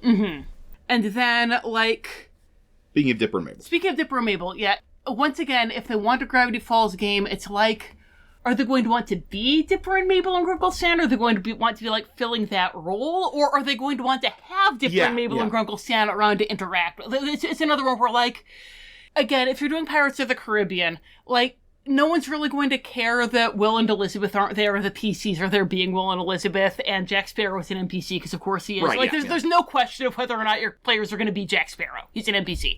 But here it's are your players going to be Dipper and Mabel and Grunkle Stan, but filling that role?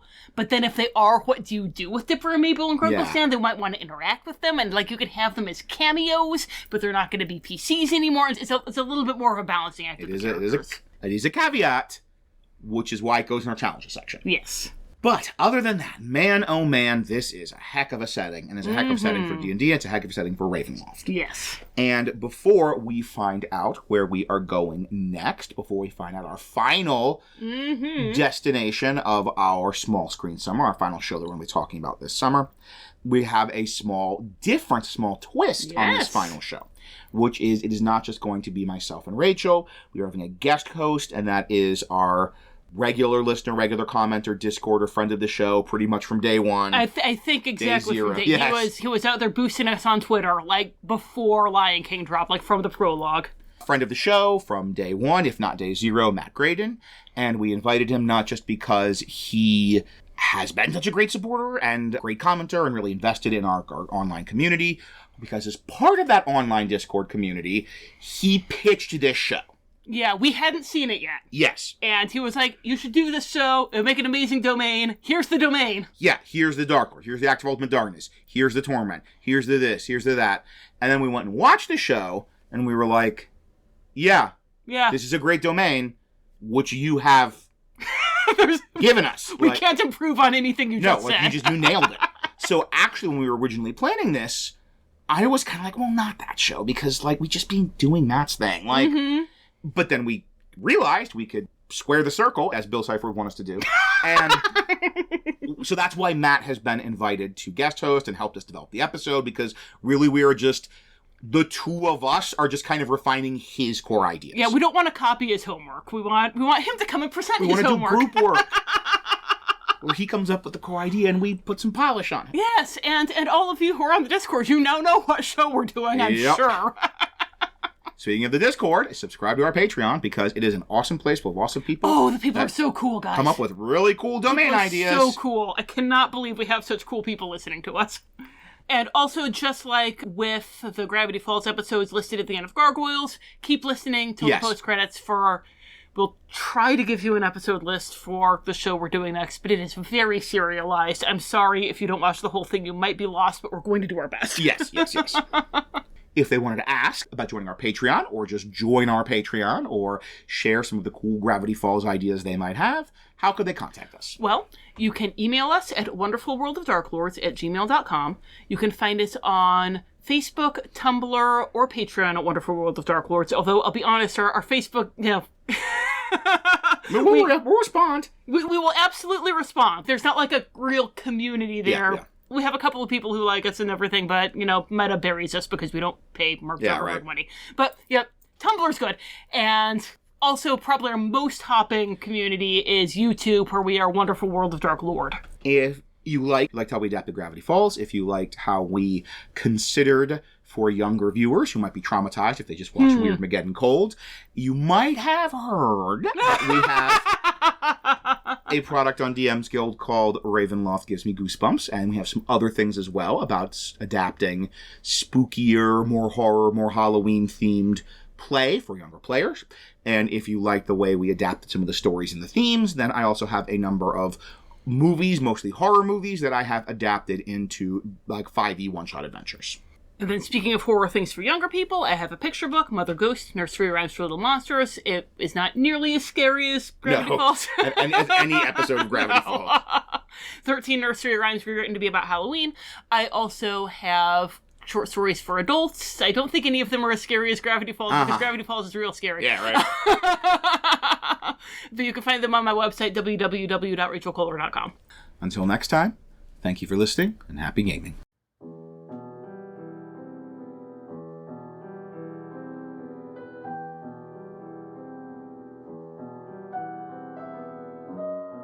Parting thoughts. I could say that I did not read what Bill Cipher wrote, but you would know it for a lie. After all, you have remarked on my curiosity in the past. I presume, at least I hope, that you have no intention of accepting his deal, assuming that a being as mad as Bill can even have an accurate picture of what you want. And as for the things he said about your past, I'm sorry that I read them. I know you cherish your privacy, and they were none of my concern. Had I any idea of what he had written, I would not have read it. Excellent. I will ensure you do not remember a thing. Wait, what? No! Wait, Jensen, please! I don't... I don't... Apologies. I lost the thread of my thoughts. As I was saying, perhaps you will be able to unriddle the symbols that Bill Cipher vomited into my journal. When I tried, even comprehend languages returned nothing but gibberish. I checked with Eldritch Sight to assure myself that he had not left some kind of trap or curse, and while it seems innocuous, anyone who could put those words in my journal could also disguise their auras. It is just as well that I had already intended to leave Gravity Falls today, for the local authorities informed me that I had been asking too many questions and was no longer welcome in town. As I held my mist talisman, a key containing a reservoir of indigo liquid, I reflected upon how rude they were. I'd never actually broken any of their stupid laws. In front of them. Ah, farts, I got caught. Regards, D.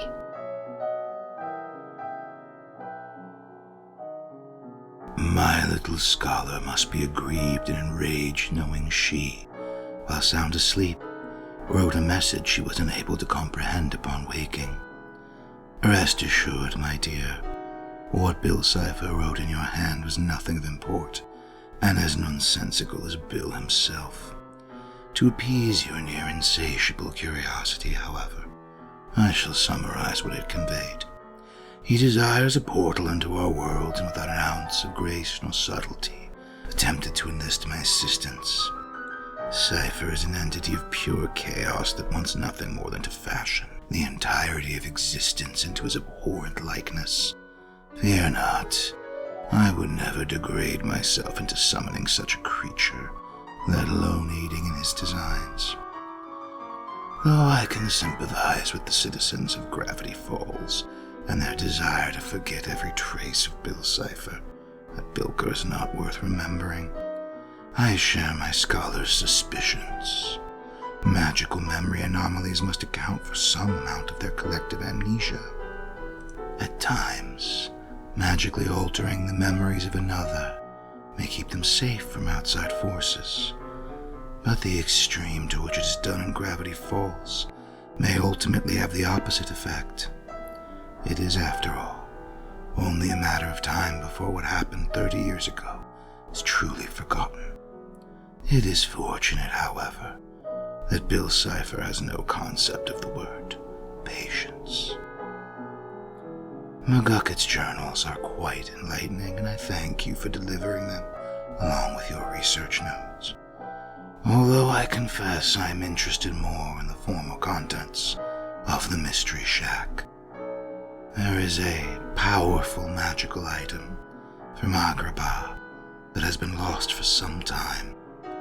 It would appear as nothing more than common, cheap junk to the mundane eye, blending in perfectly with Stanford Pine's wares. Did my little scholar happen upon such an item when perusing the shelves before they were all but ransacked by Jafar's minions? Bill Cipher, I shall now address you and you alone. I am not in the habit of giving warnings twice, so listen carefully. Your influence is in the world of dreams, and I do not sleep. If you ever attempt to utilize one of mine again, I will ensure you never set a single angle beyond the boundaries of Gravity Falls. I know your weakness, Bill, and I am more than capable of using it against you.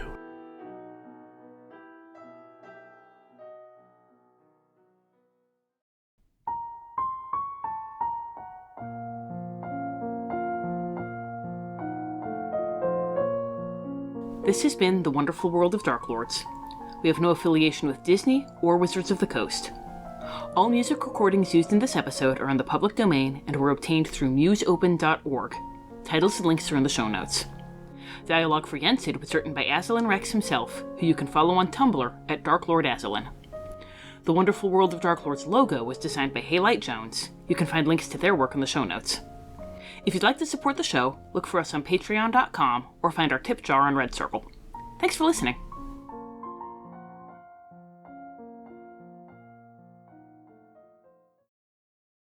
Yo, Mabel, dude, I had the weirdest dream last night.